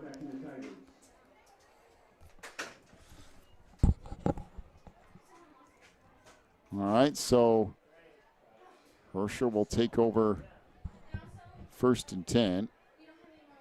Looks like Alec Draper will take snaps here for Herscher. 2 receivers to the near side, 2 to the far.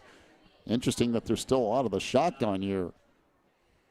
Draper will just take a knee. Don't blame him much for that. The Cats are going to say that's fine with us. And we'll head to halftime. Wilmington up 28-0 over Herscher. As they might have to snap the ball one more time, maybe. I don't think so, though. Would they? Let's see. Maybe they'll make it. I don't think they have to. Herscher will head to the sideline, and we will head to halftime. Welcome into the halftime show brought to you by Pro Real Estate at pro-homes.net. As the Cats lead at 28-0 over Herscher. We'll take a break, come back with your first half stats in just a moment on the Christian Internet Sports Network. If you're looking for more information on Wilmington Wildcats football, then check out the Catbackers every Wednesday at 7 at Tuffy's. Each week, Coach Reentz goes over game film, takes questions from the audience, and presents the Offensive and Defensive Player of the Week awards. Plus, you'll get to hang out with other Wildcat fans and get the inside scoop on next week's game. So be sure to check out the Catbackers every Wednesday at 7 at Tuffy's. Teresa's Family Styling Salon in Wilmington is an all-ages salon that will style your hair for that special look. They offer cuts, perms, and coloring for any fashion. They also carry Paul Mitchell and Brocato products. Teresa's Family Styling Salon is located in the Southgate Plaza in Wilmington, and you can call for an appointment at 815-476-1955. That's 815-476-1955.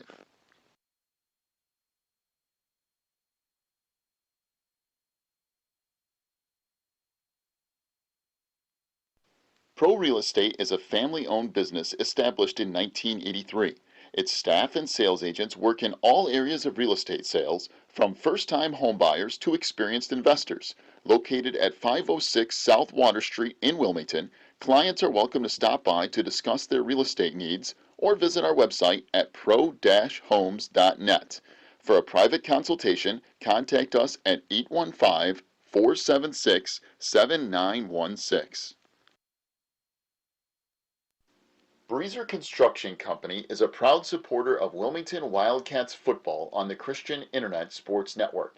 For over 40 years, Breezer Construction Company has led the way in providing quality construction to the industrial, utility, and pipeline industries. For more information on Breezer Construction Company, go to breezerconstruction.com. That's breezerconstruction.com. Or call 815-521-0900. This is the Halftime Show brought to you by Pro Real Estate at pro-homes.net and also at 815-476-7916. The Cats lead at 28-0 here over Herscher. Been an interesting night. We've seen a little bit of rain. I think it's basically stayed away for tonight. Herscher celebrating their homecoming. They had their court out before the varsity game started, and cheerleaders. Now the marching Tigers taking the field as well. So all that typical homecoming stuff going on for Herscher here tonight, and it ends up adding a few extra minutes to halftime. Not a ton, still have about 15 minutes or so until we get the second half underway. I will tell you the first quarter tonight, a 7-0 Wilmington lead. Herscher did force the Cats to go 3 and out on a possession. They got the ball back. They're down 7-0. You're thinking, okay, if they can get anything going here, maybe Herscher's got a spark. Then all of a sudden the Cats get a couple of touchdowns.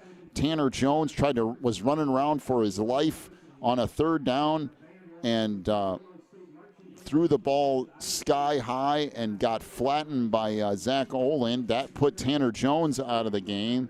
And just like that, Herscher goes from being able to move the ball a little bit to trying to figure out what they're going to do going into the second half here. And I can only assume for Herscher it's back to the I formation and just try to run the ball against the Cats. There's only so many options that you have here currently for Herscher.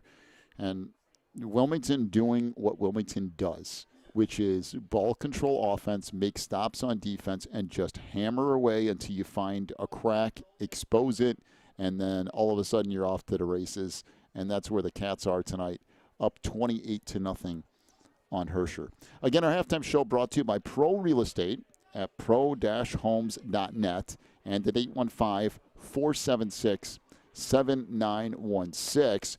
We do have a full check of the IHSA football scoreboard coming up in a little bit, brought to you by Odekirk and Rhodes. Big thank you to them for sponsoring each and every scoreboard update throughout this season and a bunch of seasons in the past too. I mean, all of our sponsors for coming on board. We couldn't do any of this without you, and of course everybody listening all across the area and all across the United States, quite frankly. And been interesting over the last few weeks to just kind of hear the amount of places in town that are doing the video stream of Wilmington's games, and obviously the home games are audio over the top of that. And I know some places are using our audio and doing a video stream as well. And just kind of cool to see a bunch of people getting involved and taking the time to check what we do out. And we're very, very thankful and grateful for the people that are involved that allow us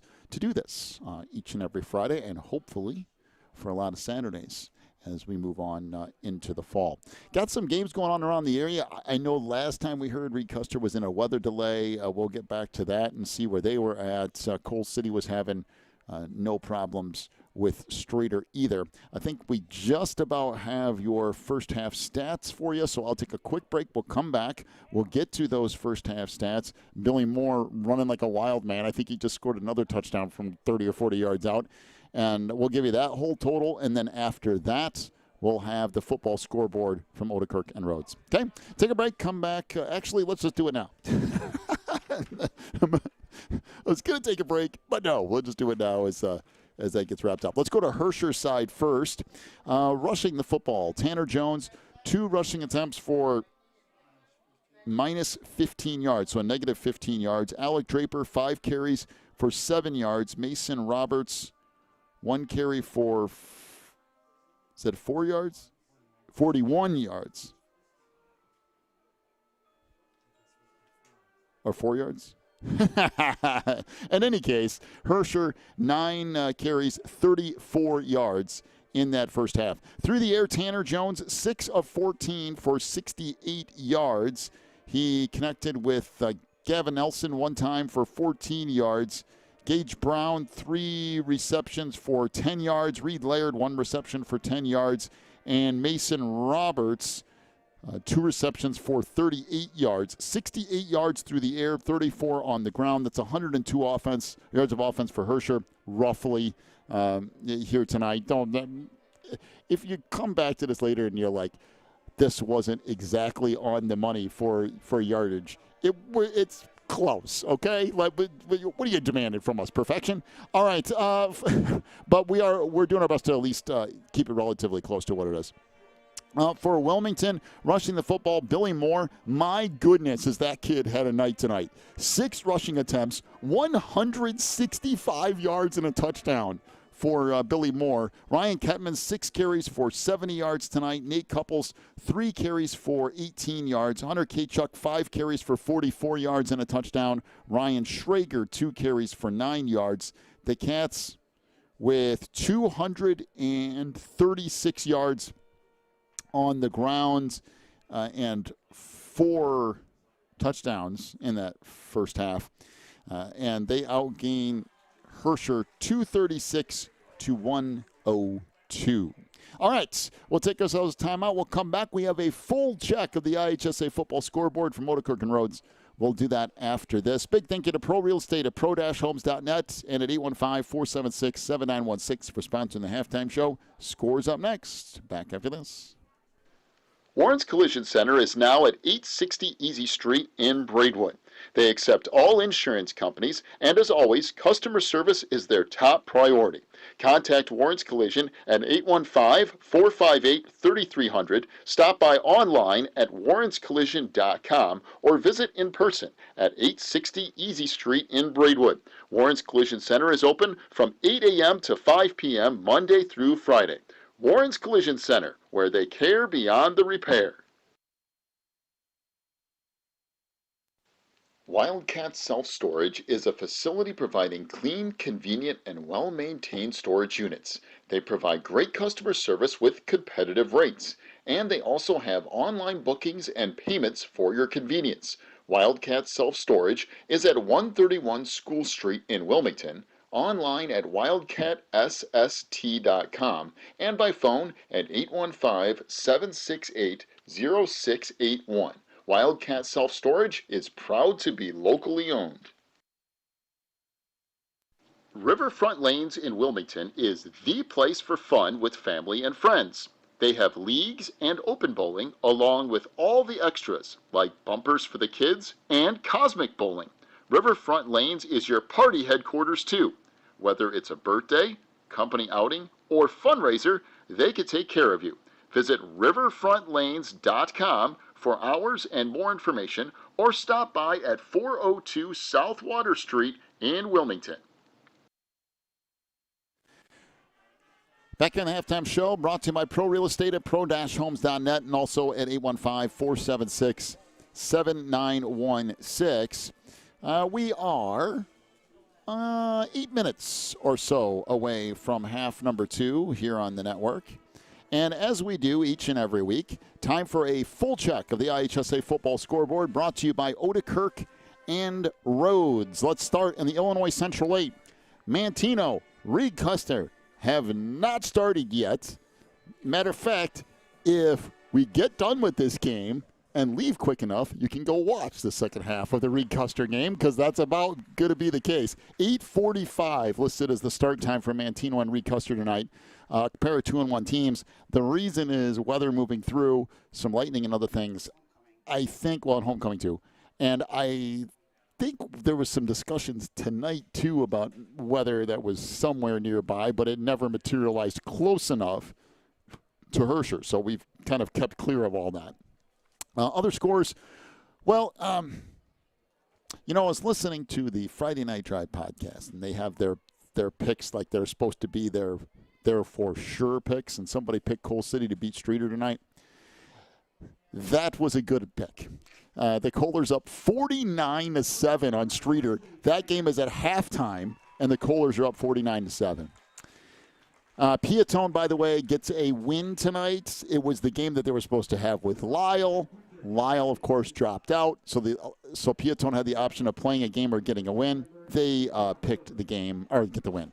3A teams tonight. Number 1, Byron, no problems with Stillman Valley. It's 42-3 at the half, so Byron back to winning by 60 points. IC Catholic trailing Naz tonight, 14-13. And you sit there at home and go, oh, really? No, Naz should be the favorite in that game. And they're beating IC 14-13 in the second quarter. Althoff Catholic trailing to Marion 21-10 in the second quarter. Tolono Unity up on number 4 St. Joe Ogden, but Tolono is the number 10 seed anyway. 21-10 at the half. Wilmington at number 5 in 3A, which I'm still struggling to figure out why they're ranked at 3A when they're solidly a 2A football team, but whatever. Rantoul getting blown out by Bloomington Central Catholic. It's 44-0 at the half. Williamsville, the number 7 team, having a little trouble with Pittsfield tonight. They're only winning 57-14 in the second quarter. How do you score 60 points in like a quarter and a half? Also, Richmond Burton 41-0 over Harvard. That game in the second quarter as well. Chicago Christian getting blown out by Bishop Mack 49-0. Chicago Christian, of course, the state run last year and just lost everything coming into this year. And Bishop Mack blowing out Chicago Christian tonight 49-0. All right, in 2A, number 1, Marola Forsyth 33-0 over Porta.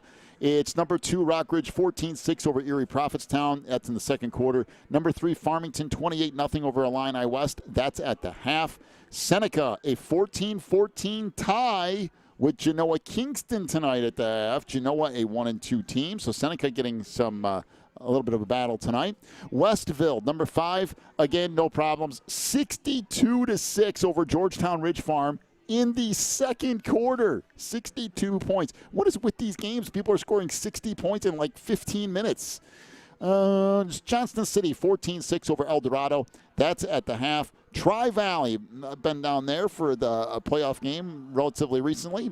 Nice place and nice people, by the way. 28-0 over Deer Creek. That's in the second quarter. El Paso, 22-14 over Gibson City, Melvin Sibley. Aurora Christian, a number 9 team in 2A, is getting beat pretty good tonight by Hope Academy, 26-6, a pair of 3-0 teams. DuQuoin, 7-7 tie with Benton. All right, other games from around the area. Andrew, 22-7 over Wabanzi Valley. That's in the second quarter. South Elgin, 13-7 over West Aurora in the first. At the half, Batavia, 21, Lake Park, 7. Bennett and St. Viator are scoreless in the second quarter. Bolingbrook, 27-0 over Plainfield Central in the second.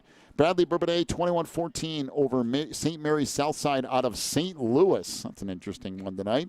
Oak Lawn and Bremen tied at 7 in the first. Brother Rice leads Loyola 7-6 at the half. Boy, what a slugfest that is. Mount Carmel 6-0 over St. Ignatius in the second. It's Crete-Monee 27, Thornwood 0 at the half. Downers Grove South 14-7 over Willowbrook. Geneva 21-0 over Wheaton Warrenville South at the half. St. Charles North 7-0 over Wheaton North in the first quarter. DeKalb 34, Stag 0. That's in the fourth quarter. DePaul and St. Patrick tied at 7 in the second. Carmel 7-0 over St. Lawrence. That's in the first. Christ the King 24, St. Edward Catholic 6. That's in the second. Johnsburg blowing out Sandwich tonight, 28-0 in the third quarter. Richards 19, Eisenhower 8 in the second. It's Plano and Woodstock North tied at 0 in the second quarter. Plainfield North 43-0 over Romeoville in the third. Is that right? Plainfield North 0-3 and leading 3-0 Romeoville 43-0 in the third quarter. That's crazy. Yorkville 21, Plainfield East 0 at the half. Canelan 35-7 over Ottawa in the first quarter.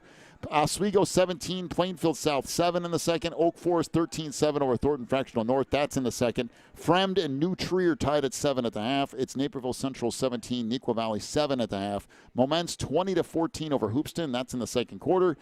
Sandburg 17-7 over Matea Valley at the half. Lincoln Way East leads Lockport 42-14 tonight. That's in the fourth quarter. At the half, Lincoln Way West leads Lincoln Way Central 14-12. That's a battle of two 3-0 teams. So if you put Lincoln Way East, 3-0. Lincoln Way Central, 3-0. Lincoln Way West, 3-0. There's a lot of football going on over there with the Lincoln Way schools. Tinley Park trailing Lamont 27-7. Morris leads LaSalle Peru 7-0 in the second. Normal Community a 10-0 lead on Kankakee. That's an interesting one in the second quarter.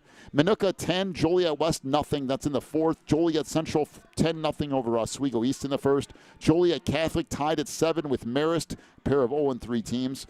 Fenwick tied at 7 with Montini, that game in the first quarter. All right, so back at the Illinois Central 8, Coal City 49-7 over Streeter at the half. Mantino and Reed Custer haven't even started yet. They don't start for another 10 minutes or so. And Piatone gets an automatic win tonight. All right, that's a full check of the IHSA football scoreboard brought to you by Odekirk and Rhodes. Another full check at the end of this whole thing. Take a break, come back with the start of your third quarter. Wilmington leads Herscher 28-0.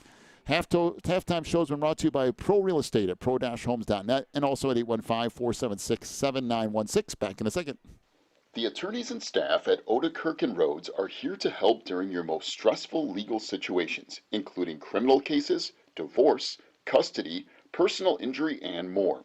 Odekirk and Rhodes will be with you every step of the way with aggressive representation that results in positive outcomes. Call 815-306-4864. Visit online at odekirklaw.com or stop by any one of their locations in Joliet, Mantino, Morris, or Wilmington today. Spins and Needles on Davie Lane is your local sewing shop in the Wilmington area. They specialize in sewing machine repairs and cleaning. Spins and Needles also has sewing supplies, quilt fabrics, sewing notions, and custom wind spinners. Stop by Spins and Needles at 614 Davie Lane in Wilmington from 10 to 4 Tuesday through Thursday and Friday and Saturday from 10 to 3. Or call 815-592-1183 for Spins and Needles. All right, opening kick of the second half taken by Kachuk right up the middle of the field. He goes all the way across the 50 down to the Herscher 46. And that's where Wilmington will start first and 10. What a return from Hunter Kachuk. He's had a pretty productive night already. He has. Now, the Cats up 28-0. I know we've seen it end earlier and earlier for starters tonight. I think you'll see the Cats get to the 40 mark before they pull a lot of starters, but we'll see. I think they want to get that clock moving. You need two touchdowns to do that. Of course, you don't want to take anything for granted. No, sir. So Moore under center in motion. Now dropping back. Moore going to pass the ball down the field. Lets it fly, and it is caught by Moran down at the 20. Goes over the top of the defender and reels it in. A gain of 26 yards on the pass play from Billy Moore to Declan Moran. Okay, Billy, why don't you just throw the ball down the field, too, while we're at it? How many yards? Oh, my. So Billy Moore rolls out, completes a 26-yard pass to Moran, and that's enough for a Wildcat self-storage first down to the 19-yard line of Herscher. 11-20 and counting. It was a little bit underthrown, but Moran using his height to come back and go over the top of the defender. Is he on our page here? Moran at 6'3", handoff left side. This is Ketman, and he's going to cruise into the end zone. Got a block, and that was no problem. Ryan Ketman, 19 yards for the touchdown, and I mean cruised in. And it is 34-0, Wilmington, pending the extra points. He might not be on there, actually. Yeah, 44 over there. So Moran, 26 yards on the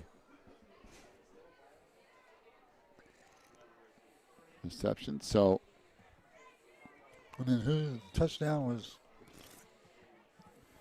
So Ryan Ketman with a 19-yard touchdown run, and the Cats with a new look at kicker here. Sophomore kicker on for Wilmington.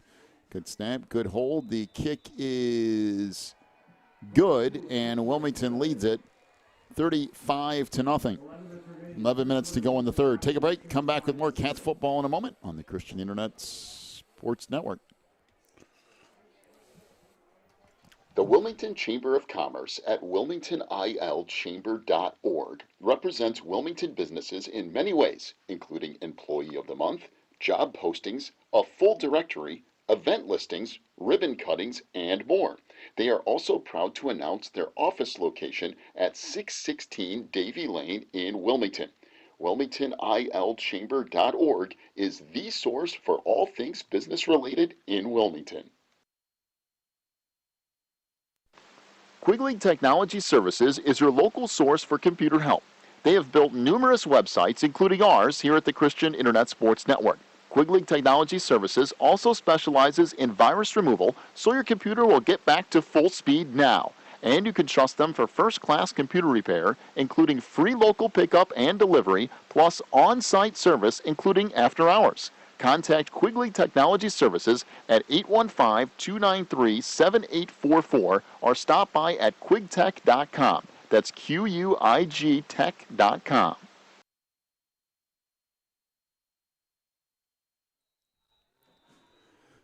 So the Cats will get set to kick it off. And a different, let's see. Unfortunately, 42 is not on either program for the JV or varsity. Kick returned across the 30, out to the 35, maybe the 36. And that's where Herscher will start first and 10. Geishweit on the carry or the return for the Tigers. And Herscher in a tough spot here. Down 35-0 with 10:54 to go in the third quarter. And also minus their starting quarterback, who was running around for his life for most of the first half and ended up being let off with an injury. He got walked off under his own power, but walked straight to the locker room. And the new quarterback will continue to be Draper here. Alec Draper out of the shotgun. Two receivers to the far side, two back to the near. Back is in motion. Handoff goes to the far side. That is Mason Roberts, and he's stacked up. Nothing doing out there. Boy, good contain by the Cats defensively. Ryan Ketman just keeping everything to the inside. And that will bring up second down and close to 10. Maybe a gain of a yard. We can give him a yard. Second down and 9 after the run from Roberts. By the way, that's when the mistake was, the first half. Mason Roberts, I gave him credit for 41 yards. It was 4 and a slash to divide for the next. 4 yards. Okay. I thought that was right, but. You had it right. Two receivers to the near side, two to the far as well. Draper again out of the shotgun here. Second down and 9. Takes the snap. Tries to go up the middle, dragging a couple of players with him. He's going to pick up about 5 yards. Nash Rink on the stop out to the 42-yard line. So third down and 5 for Herscher. And what we thought we were going to see tonight, which is a lot of I formation, we did not see. But if I'm being completely honest, if you run the I formation against Wilmington, it could also be a problem. So I get doing different things. Two receivers to the near side, two to the far. Again, Draper going to sit back there in the shotgun with the back to his left. 9:16 to go in the third quarter. Draper fumbled the football, and it's taken right out of midair. He bobbled it, and Nash Rink just took it out. Popped up in the air. Wow. Rink came flying through, grabbed the football, and just like that, there's a turnover, and Wilmington knocking on the door again, up 35-0.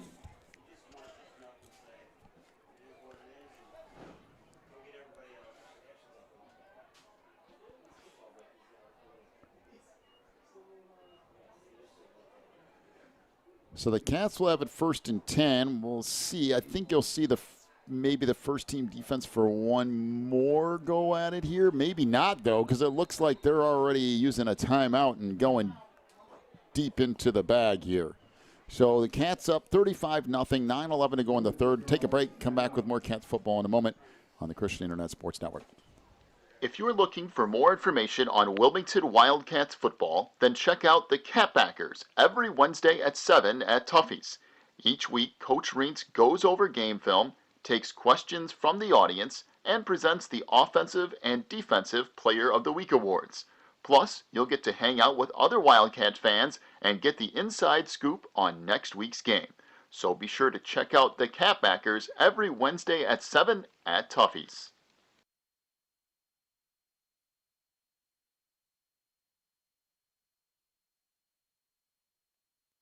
Teresa's Family Styling Salon in Wilmington is an all-ages salon that will style your hair for that special look. They offer cuts, perms, and coloring for any fashion. They also carry Paul Mitchell and Brocato products. Teresa's Family Styling Salon is located in the Southgate Plaza in Wilmington, and you can call for an appointment at 815-476-1955. That's 815-476-1955. All right, so the Cats go into second-team offense here, trying to keep everybody healthy and giving people an opportunity. Pitch comes right side, and inside the 35, down inside the 30 goes Dane Van Dyne. Dane Van Dyne will pick up 10 yards and enough for a Wildcats self-storage first down. I'll tell you this, you go past those three, and Nevels and Van Dyne, they haven't done a bad job either. Dean Van Dyne has been very solid coming in later in games. Yes, he has been. He's been a good surprise. Been really interesting for the Cats this year, just kind of the level that things have gone to. Bryson Mentz under center for the Cats, second string QB in there. Out of the double wing, again, Nevels to one side. And this is Van Dyne, again, cuts it back inside the 20, down near the 19 or so. Actually going to move it back out to close to the 20. A gain of 8 yards.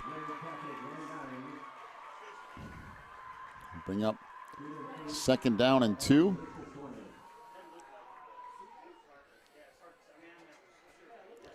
And again, Herscher starting to rotate through some people too, as well they should. You're already down your quarterback. You got to get out of this as healthy as you can, because there is a lot of meaningful football for the Tigers this year. And if you can get your quarterback healthy and back, I think it's a playoff team, personally.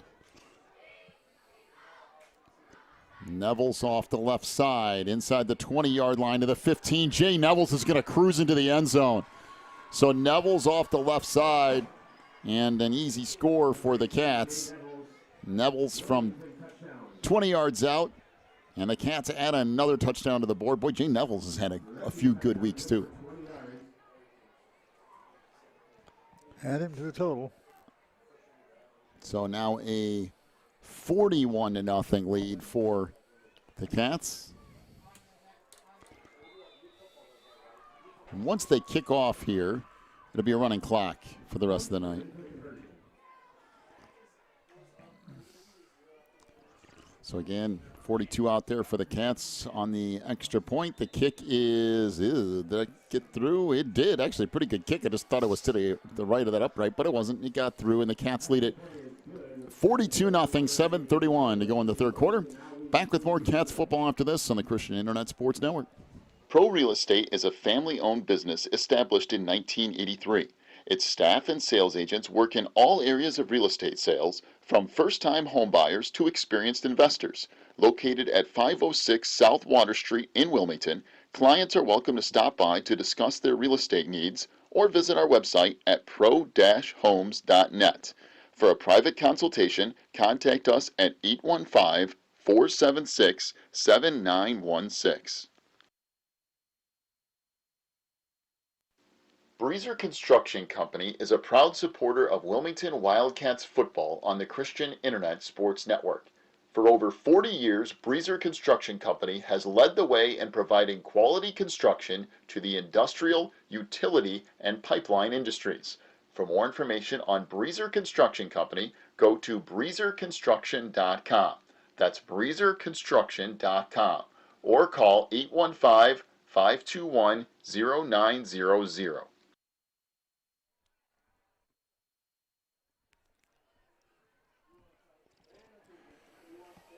So the Cats will get set to kick it off from their own 40, left to right.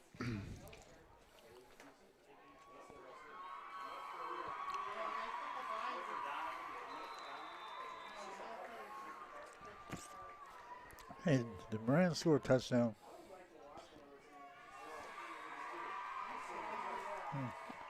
I know we're missing one somewhere. Oh, he was at pass. Yes, it was not a touchdown, though. This return across the 20-25. This is a lot of room up the middle of the field. 40, 45, and down to the Wilmington 45-yard line. Nice return there for Herscher. Boy, really nice return. Cut it back to the middle of the field, trying to see if this Wilmington second-team defense, what they can do. Clock is running now that it's a 40-point lead. Herscher rotating through a couple of second-team linemen as well. And again, I think they might have lost one of those tonight too. So it's rough because when you play Wilmington, they're such a physical, fast team that if you're not careful, things can happen. Two receivers to either side. Handoff up the middle, big hole. Inside the Wilmington 30 and all the way down to the 20-yard line goes the carry.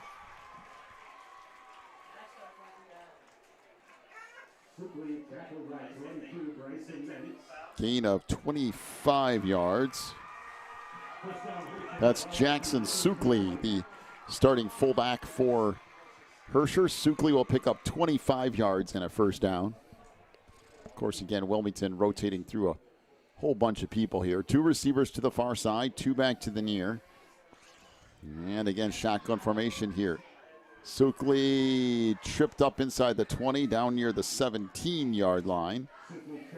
Pick up about 4 yards, be second down and 6. And if you're Herscher, for sure, you want to try to get on the board on a homecoming. Put a touchdown up there, celebrate getting some points. Yeah, and I don't think they'll have any trouble scoring them. No, I don't either. But I don't have any problem with them doing it. I think you get a drive and you get some points and build on something, and then you start looking at some other guys. Handoff goes up the middle. Sukley going to take it down inside the 15, down near the 11. He'll pick up 5 more yards.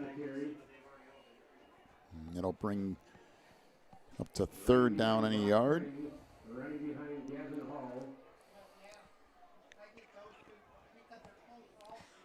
Sukley's got 34 yards rushing. This half. He had 0 rushing first half. And this has been straight handoffs. Yeah. To Sukley. They're nothing fancy. No, it's just. Quarterback going to keep it here, and that's going to be an easy score off the right side. That's Alec Draper into the end zone. That will make it 42-6.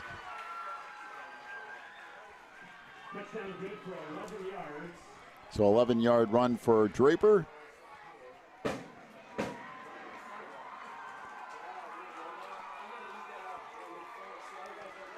And extra point upcoming here for Connor Buckley.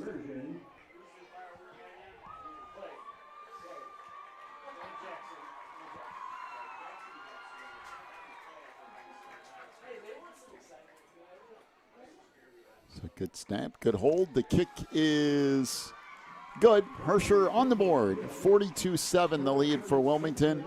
4:36 to go in the third quarter. Back with more Cats football in a moment on the Christian Internet Sports Network.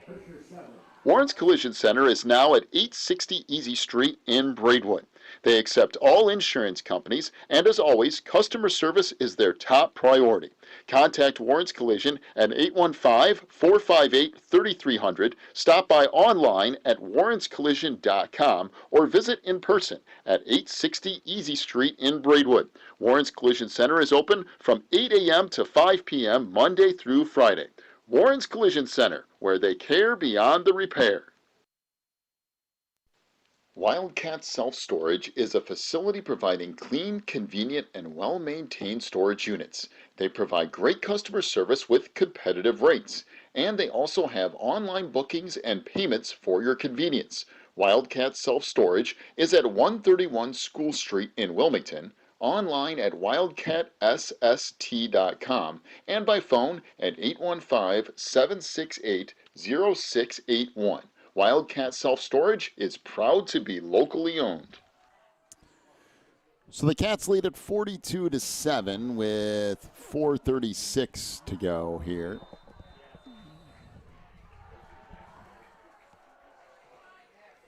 And the kick will come down to the Wilmington 15.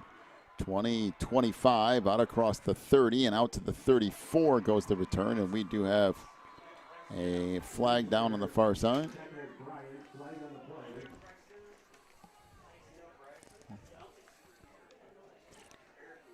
Did they really call a sideline warning with 3 minutes to go in the third quarter in a 40-point game with nobody within 25 yards of the far sideline? Why do they keep calling that? You know, it's, if you've listened to these broadcasts over the years, you know I absolutely detest that call because 90% of the time it's for absolutely no reason whatsoever. Now, there are times in which it's a legitimate penalty, but the problem is, in a game like this, you just say, listen, move over there. Like, Yeah, I mean, really? the guy's back up. Out of the double wing, handoff goes right side.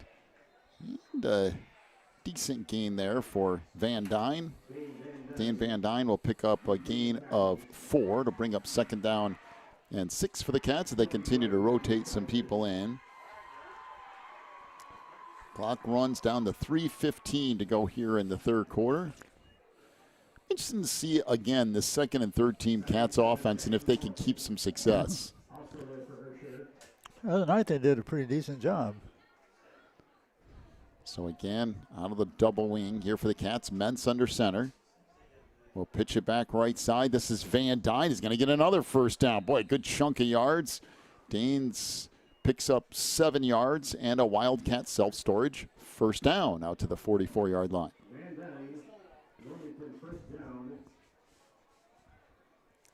I like the way he runs because he picks a hole and he goes full speed into it. Like, there is no tippy-toe around. There's no whatever. I'm just going. I'm going right here, and I'm going to go 100 miles an hour right here.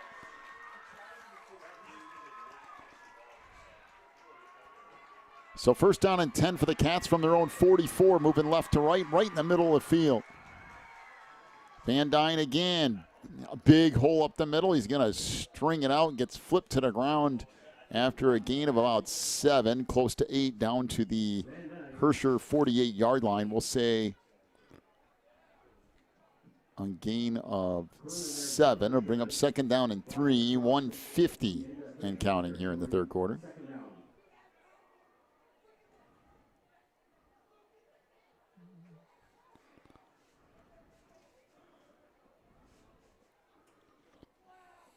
The Cats churning up some yardage here and using some clock, more importantly. Neville's to the near side. It's Van Dyne to the far side. Mentz under center. This is Van Dyne again. Big hole, and Van Dyne's going to go, I think, to the house. He's going to get caught from behind at the 5. That's good hustle. Great hustle, as a matter of fact. Boy. Clunan on the stop for Herscher, and he comes up hurt, but wow. That is some phenomenal hustle by Dale Clunan. A gain of 45 yards on the run from Van Dyne. Clunan hustled that down from behind and made the play. But that's what you really love to see. If you're coaching at Herscher, that's the kind of thing you're looking for. Effort all the way to the end. So Wildcats self-storage first down to the 3-yard line. First and goal. This is Van Dyne. And he's going to end up in the end zone. 3-yard touchdown run for Dane Van Dyne. The 5'11", 155-pound junior. So 48-7 is the lead now for Wilmington, pending the extra point.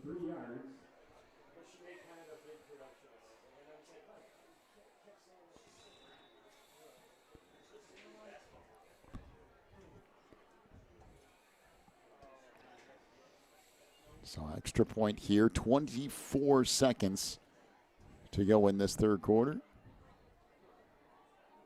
Good snap, good hold, and the kick is good as well. Cats lead it 49-7. Take a break. Come back with more Wilmington football after this on the Christian Internet Sports Network. Riverfront Lanes in Wilmington is the place for fun with family and friends. They have leagues and open bowling, along with all the extras, like bumpers for the kids and cosmic bowling. Riverfront Lanes is your party headquarters, too.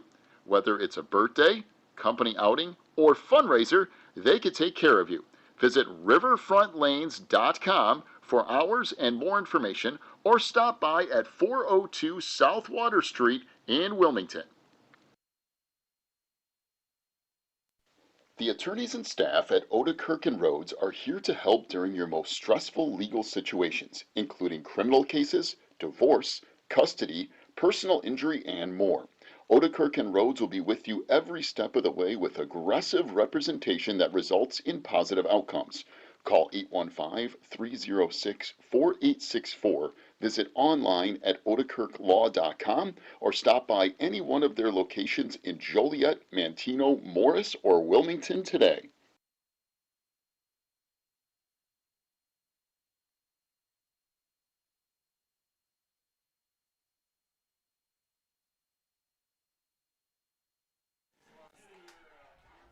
Back here, 49-7, the lead for Wilmington with 24 seconds to go in this third quarter. So once they kick it off, the clock will run and it'll get us to the end of the third quarter. So final from Streeter, Coal City wins it 49-13 over the Streeter Bulldogs, and Manteno up 12-0 on Reed Custer in the first quarter. This kick taken down at the 17 and out across the 35 to the 38 goes the return.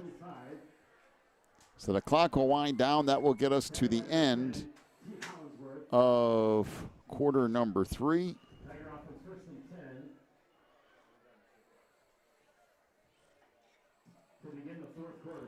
And that'll do it. End of quarter 3. We'll come back with quarter number 4 here in just a moment. Wilmington leads Herscher 49-7. Back with more after this on the Christian Internet Sports Network. Spins and Needles on Davie Lane is your local sewing shop in the Wilmington area. They specialize in sewing machine repairs and cleaning. Spins and Needles also has sewing supplies, quilt fabrics, sewing notions, and custom wind spinners. Stop by Spins and Needles at 614 Davie Lane in Wilmington from 10 to 4 Tuesday through Thursday, and Friday and Saturday from 10 to 3. Or call 815-592-1183 for Spins and Needles.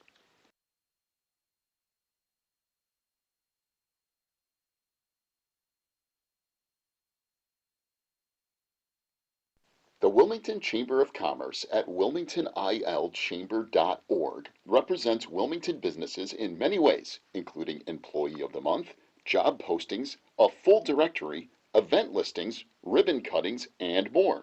They are also proud to announce their office location at 616 Davie Lane in Wilmington.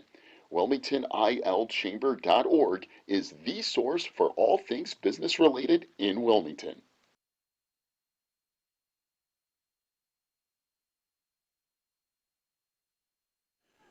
So handoff up the middle. Starting running back still in for some reason for Herscher. Inside the 35, down to the 30, and finally run out of bounds down around the 29-yard line.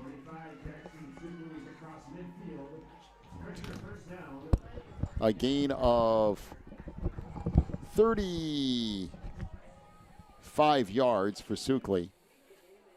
Again, you've already lost your starting quarterback for the night. It would seem like you would want to not take any more risk, but apparently that's what's going to happen. Snap over the head of the quarterback and now covered up back at the 41-yard line. A loss of 13 or so on the play with the errant snap. Rolling up on 11 minutes to go in this fourth quarter. I will tell you this much, though. Herscher, if they can get their starting quarterback back around and healthy in the coming weeks, this team is going to be a problem for some ice football teams. It's really a pretty good team. Put it all together here. So second down and 27 or so. Handoff to Sukley down to the 31 of Wilmington, where he's finally wrapped up. Gain of about 10 yards, close to 11. And they'll bring up third down and 13 or so. Again, the clock continues to run down towards 10 minutes.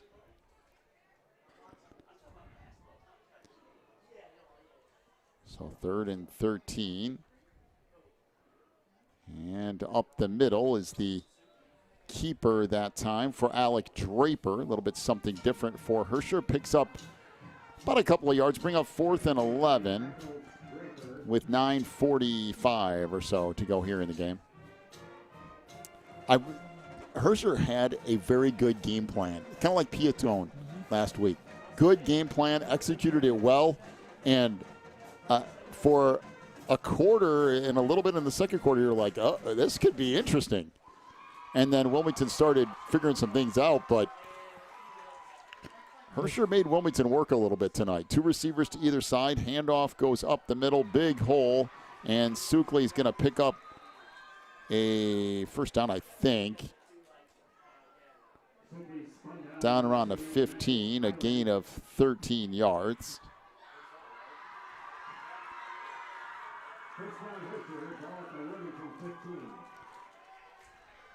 So clock rolls under 9 minutes.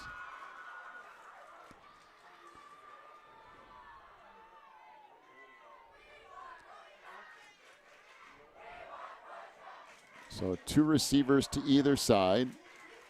Again, Sukley in there. This is Draper up the middle. And he'll get down near the 5-yard line before he's stacked up. Gain of 10 yards. Geis on the stop and a Reed Custer first. Or Reed Custer. Every time I see these uniforms, what I think of a Herscher first down. Yeah, it looks like them. Very, very similar. Yeah, very similar. And the fields even look similar. I wonder if they ordered the fields from the same place. I don't know. Clock rolling down to 8 minutes to go in this fourth quarter. And Herscher likely to end up with another score here with their starting fullback still in. All he does get hit in the backfield and dropped for no gain. What's pretty good job from Wilmington's defense. Yeah.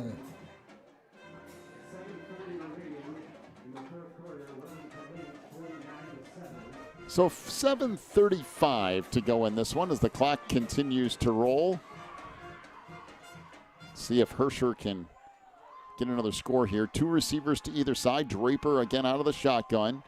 Going to hand it off, and that's not going to go anywhere. The Cats stack up Wow. Sukley for a loss That goes back out to the 9. So a loss of 4 yards for Sukley. And it'll bring up 3rd and goal. I mean, if you're the Cats, you can pretty much just send everyone against those 2 guys because that's all that's happening. Yeah, they're two chief running backs. Yes, and of course down the quarterback, so the starting running back had to turn into the quarterback. But yes, it's basically the starting running back and the starting fullback still in there for Herscher, although other players have been kind of rotated through a little bit. Trips receivers to the near side. Pitch over, and that's not going to do it. Back out to the 11, maybe the 12-yard line. And it'll bring up 4th down. That pitch was out to Mason Roberts, one of the starting receivers for this Herscher team. It'll bring up 4th and goal from the Wilmington 11-yard line. Boy, a good little stand here from the 2nd and 3rd teamers from Wilmington. Did he gain any yards? He lost a yard, I think. All right, so here we go. 4th and 11. Will Herscher put the ball in the air? I'd be asking a lot of a backup quarterback who's normally your running back, but we'll see. They'll go handoff, trying to get the edge, and it's not going to get there. That is Sukley, who gets chopped down at the 3-yard line. And gained about 2 yards. It will be a 1st down for Wilmington. So the Cats will take over. That's a nice job by those Cat substitutes. Yeah, they stiffened up and held it very well.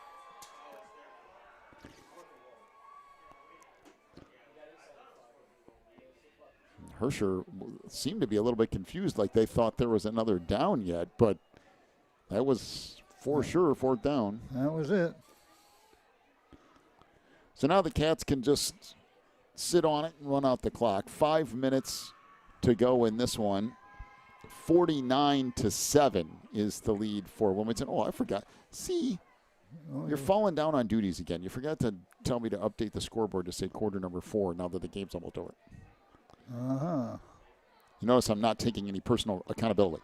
This up the middle, the Cats still churning out yards across the 15 out near the 17-yard line.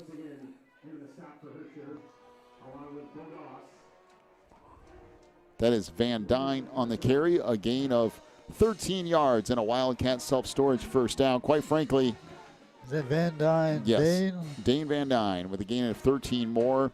Cats really at this point, you need, if you get 1 or 2 more 1st downs, just knee it and get out of here. Because just like Herscher, the Cats are into everybody's 2nd and 3rd team. There's not a starter that's seen the field for the last quarter and a half or so. No, you don't. No sense of putting them in there. But even at that, you want to get everybody out healthy and just be done with this tonight. Pitch comes left side, and Neville's dragging people out across the 30 to the 31 before he's finally wrapped up. A gain of about 13 yards for Neville's and a Wildcat self-storage 1st down. I think you see maybe 1 or 2 more plays here, and then it's just taking knee time.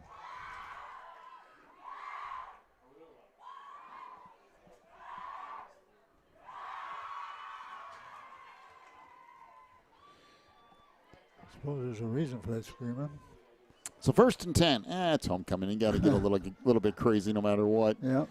Out of the double wing, 2:55 and counting as the Cats are taking every second off that play clock. Mens off the left side. This is Neville's across the 35 out near the 37-yard line. A gain of 5 yards or so for Jay Neville's.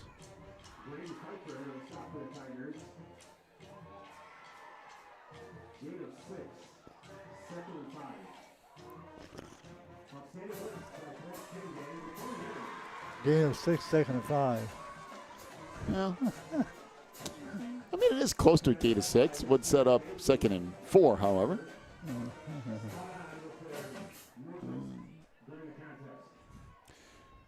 So 2nd and 4 from the Wilmington 37, 2:08 left.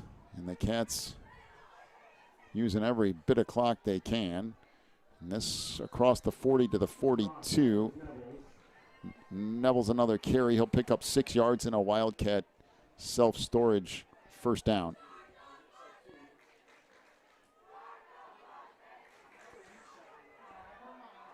So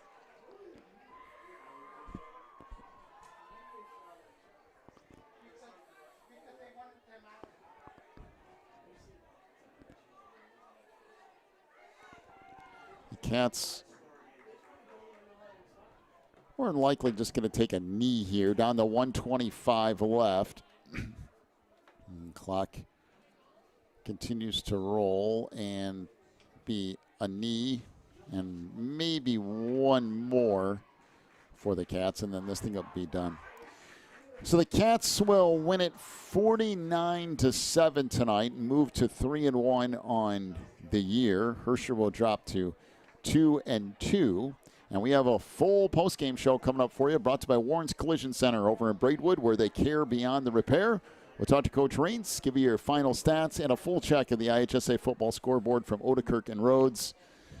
In just about 1 minute, as the Cats will have to take one more snap.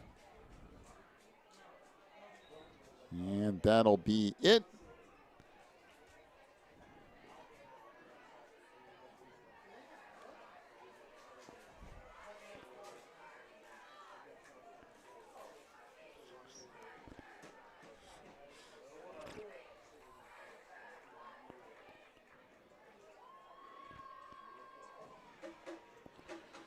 So that'll do it. The Cats win it 49-7. Welcome into the postgame show brought to you by Warren's Collision Center, where they care beyond the repair.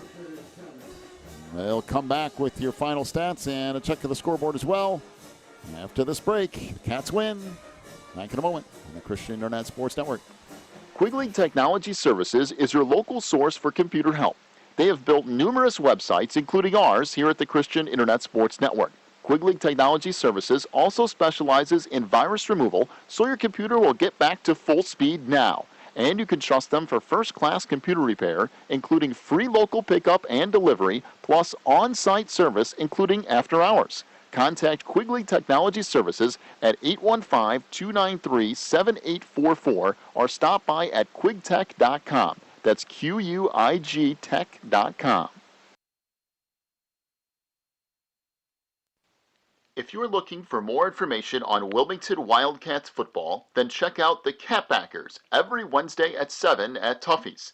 Each week, Coach Reentz goes over game film, takes questions from the audience, and presents the Offensive and Defensive Player of the Week awards.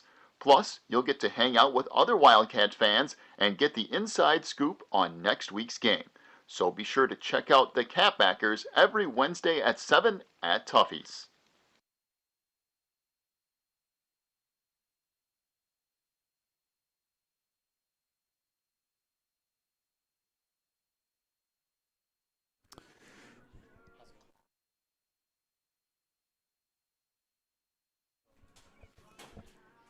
So the Cats win it tonight 49-7 over Herscher as the Cats improved to 3-1 on the year. Herscher will drop to 2-2. We'll talk to Coach Reentz here in just a few minutes as well on the network as Wilmington continues to add some little pieces here and there throughout the year. Billy Moore becoming more of a standout part of this offense has allowed the Cats to do things that are a little bit different than what they have done in past years. And Wilmington will see Mantino next week, a Mantino team that lost to this Herscher team. So the Cats back at home with an opponent, again, you don't want to take lightly, but Wilmington looking ahead to Mantino, then Thornton. That's back-to-back home games before hitting the road and taking on Reed Custer, and then later on down the line that, of course, big battle with Coal City as well. The Cats have just sort of methodically moved through the season a little bit. Started off with some injuries before week one even began, battled their way through Morris, and came very close to winning that game, leading it late.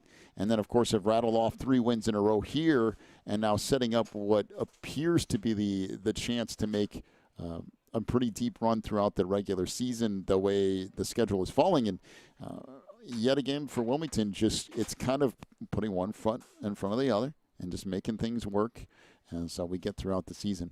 We'll have a full check of the IHSA football scoreboard as well for you in just a moment, brought to you by Odekirk and Rhodes. We'll also talk to Coach Raints as well, so he'll make his way up here momentarily. I know last time we heard Coal City having no problems with Streeter tonight. Mantino up a couple of scores on Reed Custer. That game, really late start. They had some weather move through there, lightning and some other things. They didn't get started to almost 8:45, 8:50. So that game's still going, I believe, in the first half over there in Reed Custer. And we'll kind of see how that whole thing plays out as well. All right, one more quick timeout. We'll come back with a full check of the IHSA football scoreboard from Odekirk and Rhodes, and we'll look at your stats and talk to Coach Raints after this on the Christian Internet Sports Network. Teresa's Family Styling Salon in Wilmington is an all-ages salon that will style your hair for that special look. They offer cuts, perms, and coloring for any fashion. They also carry Paul Mitchell and Brocato products. Teresa's Family Styling Salon is located in the Southgate Plaza in Wilmington, and you can call for an appointment at 815-476-1955. That's 815-476-1955. All right, back here on the postgame show, brought to you by Warren's Collision Center, where they care beyond the repair. 815-458-3300. One more check, a full check of the IHSA football scoreboard, brought to you by Odekirk and Rhodes. Big thank you to them. In the Ice Conference, Mantino 18-0 over Reed Custer. That game still in the first quarter. A pair of 2-1 teams, and Mantino rolling early. Coal City, speaking of rolling, 49-13 over Streeter tonight. That'll move the Kohlers to 3-1 on the year. Piatone gets an automatic win. They had the Lyle game scheduled. Lyle doesn't have a team, so they end up with that. In 3A, Byron, no issues with Stillman Valley, 63-9. IC Catholic trails Naz in the fourth quarter, 21-13. Altoff getting blown out by Marion tonight, 42-17. Tolono Unity, 33-10 over St. Joe Ogden. Bloomington Central 51-6 over Rantoul. That game in the third quarter. Williamsville 64-26 over Pittsfield. Bear with me just 1 second here. Harvard trailing Richmond Burton 49-0 in the fourth. And speaking of 49-0, that's the score Bishop McNamara has up on Chicago Christian in the second quarter. In 2A, Royal Forsyth 53-0 over Porta. Rockridge 21-12 over Erie Prophetstown. Farmington 35-0 over Illini West. Seneca 28-21 now to come back. They were down a couple of scores. They're up 7 on Genoa Kingston in the fourth. Westville a final 72-14 over Georgetown Ridge Farm. Another final, Johnston City 36-6 over El Dorado. Tri-Valley 38-0 over Deer Creek in the fourth. El Paso 29-14 over Gibson City. That's in the third. Aurora Christian trailing Chicago Hope 26-6 in the second. And DuQuoin and Benton tied up at 7 in the third. Other games from around the area, Bolingbrook 27-0 over Plainfield Central. That's in the second. Bradley Bourbonnais leads St. Mary's 21-14. That game is at the half. Brother Rice 28-6 over Loyola in the fourth quarter. Mount Carmel 20-7 over St. Ignatius. Roll through some other scores here, see what I can come up with. Johnsburg leads Sandwich 28-0. That's in the third. Plainfield North 49, Romeoville nothing in the fourth quarter. That's kind of a surprising score there. Plano and Woodstock are knotted up at 0 in the second. Yorkville in a final beats Plainfield East 28-0. Canelan 35-7 over Ottawa. Oswego 17-7 over Plainfield South. That's in the second quarter. Oak Forest 13. Thornton Fractional North 7. That's in the second quarter as well. Naperville Central 24-14 over Neuqua Valley. That's in the fourth quarter. Moments 20-14 over Hoopston. Sandburg in a final 24-7 over Matea Valley. Another final, Lincoln Way East 49-14 over Lockport. Lincoln Way West leads Lincoln Way Central 17-12. That game now in the fourth quarter, a pair of 3-0 teams. Morris 7-0 over Sal Peru. Normal Community 10-0 over Minooka. Those were still those first half scores that we had. Minooka 10-0 over Joliet West. That game in the fourth quarter now. Joliet Central 10-0 over Oswego East. Joliet Catholic and Marist are tied at 10 at the half. Montini 21-10 over Fenwick. And back to the Ice Conference, Coal City 49-13 final over Streeter. Mantino 18-0 over Reed Custer. That is in the first quarter.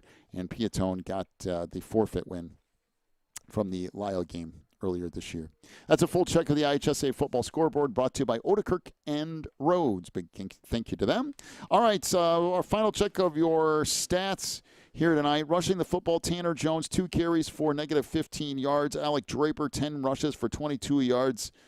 Also, Mason Roberts, 3 carries for 4 yards tonight. Jackson Sukley, 10 carries for 88 yards and a score. 25 rushing attempts, 99 yards for Herscher tonight, although a lot of that was later on when Wilmington had pulled starters, but still. Through the air, Tanner Jones was 6 of 14 for 68 yards before he went out with an injury. Gavin Nelson, 1 reception for 14 yards. Gage Brown, 3 receptions for 10 yards. Reed Laird had a reception for 10 yards, and Mason Roberts, 2 receptions for 38 yards. They finished 7 of 17 for 82 yards through the air, 99 yards on the ground. That's 181 yards of offense for Herscher here tonight. For Wilmington, rushing the football, Billy Moore, 6 carries, 165 yards, and 2 touchdowns. That was in the first quarter. Ryan Kettman, 6 carries for 70 yards. Dane Van Dyne, 8 carries for 60 yards and a touchdown. Nate Couples, 5 carries for 66 yards. Jay Nevels, 4 carries for 45 yards and a touchdown. Hunter Kachuk, 6 carries for 65 yards and a touchdown. And Ryan Schrager, 2 rushing attempts for 9 yards tonight. Wilmington, 38 rushing attempts, 390 yards on the ground. I believe 6 touchdowns. Actually, it would be 7. Billy Moore, 1 of 1 through the air for 16 yards. The 1 16-yard pass play to Declan Moran in the third quarter there. The Cats, you put all that together, rushing and passing, 416 yards of total offense as they outgained Herscher tonight, 416 to 181. All right, joined here on the postgame show, brought to you by Warren's Collision Center, by the head coach of the Wildcats, Mr. Jeff Reitz. And tell you what, Coach, the last couple of weeks, some teams have come in with some wrinkles and some things that have made you think a little bit. Yeah. And that this was a 7-0 game. Herscher had made a stop on defense. He got the ball back, and then all of a sudden things started rolling. But it was a work night in that first half for sure to get that thing going. And you know what? Hey, them coming off of their win last week, it's their homecoming week. They came out fired up, ready to go. We had to make a lot of adjustments again, and overall, defensively, I thought we did well. I think we were playing off a little bit secondary-wise to begin with, and I started giving them a little bit more help as time went on. That looked to help things out. Us stopping the run on them early was huge, and then that got them in the second and third and longs. But they're having success, and so you're right. For a while there, we're going back and forth. They changed up some things on their defense, so now we got to make our adjustments. Obviously, the big adjustment for us is Billy with a couple huge runs for us. Yes. They're starting to overplay Kettman. We knew that eventually was going to start to happen. So then how do you offset that? Well, we're very happy with Couples and Kachuk, but tonight it just happened to be Billy. He was the guy tonight to offset Ket, and boy, what a night he had. And so and I know I'm talking about all the backs. If I'm talking about all those backs, that means our offensive line and our tight ends are really doing a heck of a job blocking. And I just those guys I can't say enough. And I hope their quarterback is okay. Yeah, obviously that was a big item for them at halftime. But I hope he's okay. Herscher's a solid team, no doubt about that. And we came over here. We had a job to do, and we did our job, and so overall, real happy with our kids. And speaking of kind of having to chase around Jones back there, Zach Olin had 3 or 4 really key defensive plays tonight. Yeah. That just at exactly the right time. But I mean, Billy, between the one touchdown run was crazy. Right. And then we turn around and he's throwing 16-yard passes downfield. We're like, man, Billy's doing everything now. And you know what it is the game is really slowed down for Billy, and he's in the open field. He's something else. He's a great weapon for us, and so. What it does is it makes you have to defend the sideline to sideline. You can't take a little bit away from the right side or the left side, and so. But we are who we are, and our kids did a good job of adjusting tonight and doing that. I thought Barry called a great game. I thought our coaching staff overall did a good job of getting our adjustments in. Again, their quarterback got hurt. That really put them behind the 8 ball, obviously in the second half. Great to get that we got all of our kids in. Boy, Dane Van Dyne, what a great job running the ball. Jay Neville's another touchdown for him. And so we got better today. I really believe we got better, but our kids got to understand whoever we play, we are going to get a great effort out of them, and we have to match that. And at the beginning, that's what we had in this game tonight. I've been really intrigued. It's been fun watching Barry call stuff this year because it does feel a little bit like there's more fullback runs, there's more quarterback runs, and we were talking during the game like there's 4 or 5 different options. And any given play, that is just a nightmare if we're trying to prepare for that as a defense. Yeah, and that's what we're trying to do. We're trying to put as much pressure on the defense as we can, and you do that with speed. And we're very fortunate that we have some kids that are very athletic kids. I'm not smart enough to tell you that boy, we just coach them up that way, John. And that's how it works. You put athletes in good positions, and that's what our staff has done. And now the kids make plays. Can they make plays? And our kids did that tonight. So really happy for our kids overall. Now we go into homecoming week, John, and you know my motto on the homecoming week. Everybody's a fan of homecoming except the head football coach. And so, but I want our kids to have a great week. I was really happy for our fans that came. We had a great student section tonight, and we had a few fireworks all around us tonight a little bit. There was some stuff. I was wondering if we were going to get there. So I'm glad we got the game in and everything worked out well that way. All right, Coach, congratulations on a win. You get to go back home for back-to-back games. Yes, again, starting with Mantino, and that Mantino, they're up 3 scores on Reed Custer early in that, so you got to be ready for that, too. We know Mantino gives us fits every year. RJ does a great job. So we'll see how the scores end up tonight. I hope we're healthy. I'll find out for sure everything tomorrow, and we'll go from there. All right, Coach, congratulations. We'll talk to you next week. Okay, guys. Thanks a lot. So Coach Jeff Reach joining us here on the postgame show, brought to you by Warren's Collision Center, where they care beyond the repair, at 815-458-3300. Wilmington beats Herscher tonight 49-7. One really, really last look at the IHSA football scoreboard. It is a final. Seneca hangs on against Genoa Kingston 35-28. That was a really interesting one down the stretch. Again, Mantino 18-0 over Reed Custer in the second. Coal City beats Streeter 49-13. Piatone gets an automatic win because of the Lyle game. And everything else pretty much straightforward like we told you before. So we'll wrap it up for tonight. Be back with you next week. Back-to-back home games, Mantino, and I know Herscher beat Mantino, but be very, very careful with the Panthers coming it down. You got to be ready to go. And then Thornton the next week, again, hasn't been a football powerhouse, but very big school. Got to be careful there, too. So interesting. Just interesting the way this thing is shaking what up. a game. Once again, our most improved player, Billy, came through in a big way. He did. And I did like the way that the guys came in and got hit like in the jaw with a punch. Coach come with a couple of wrinkles for the defense, and then they just went to work. All right, we'll wrap things up tonight. Wilmington 49-7 over Herscher. We'll see you next week.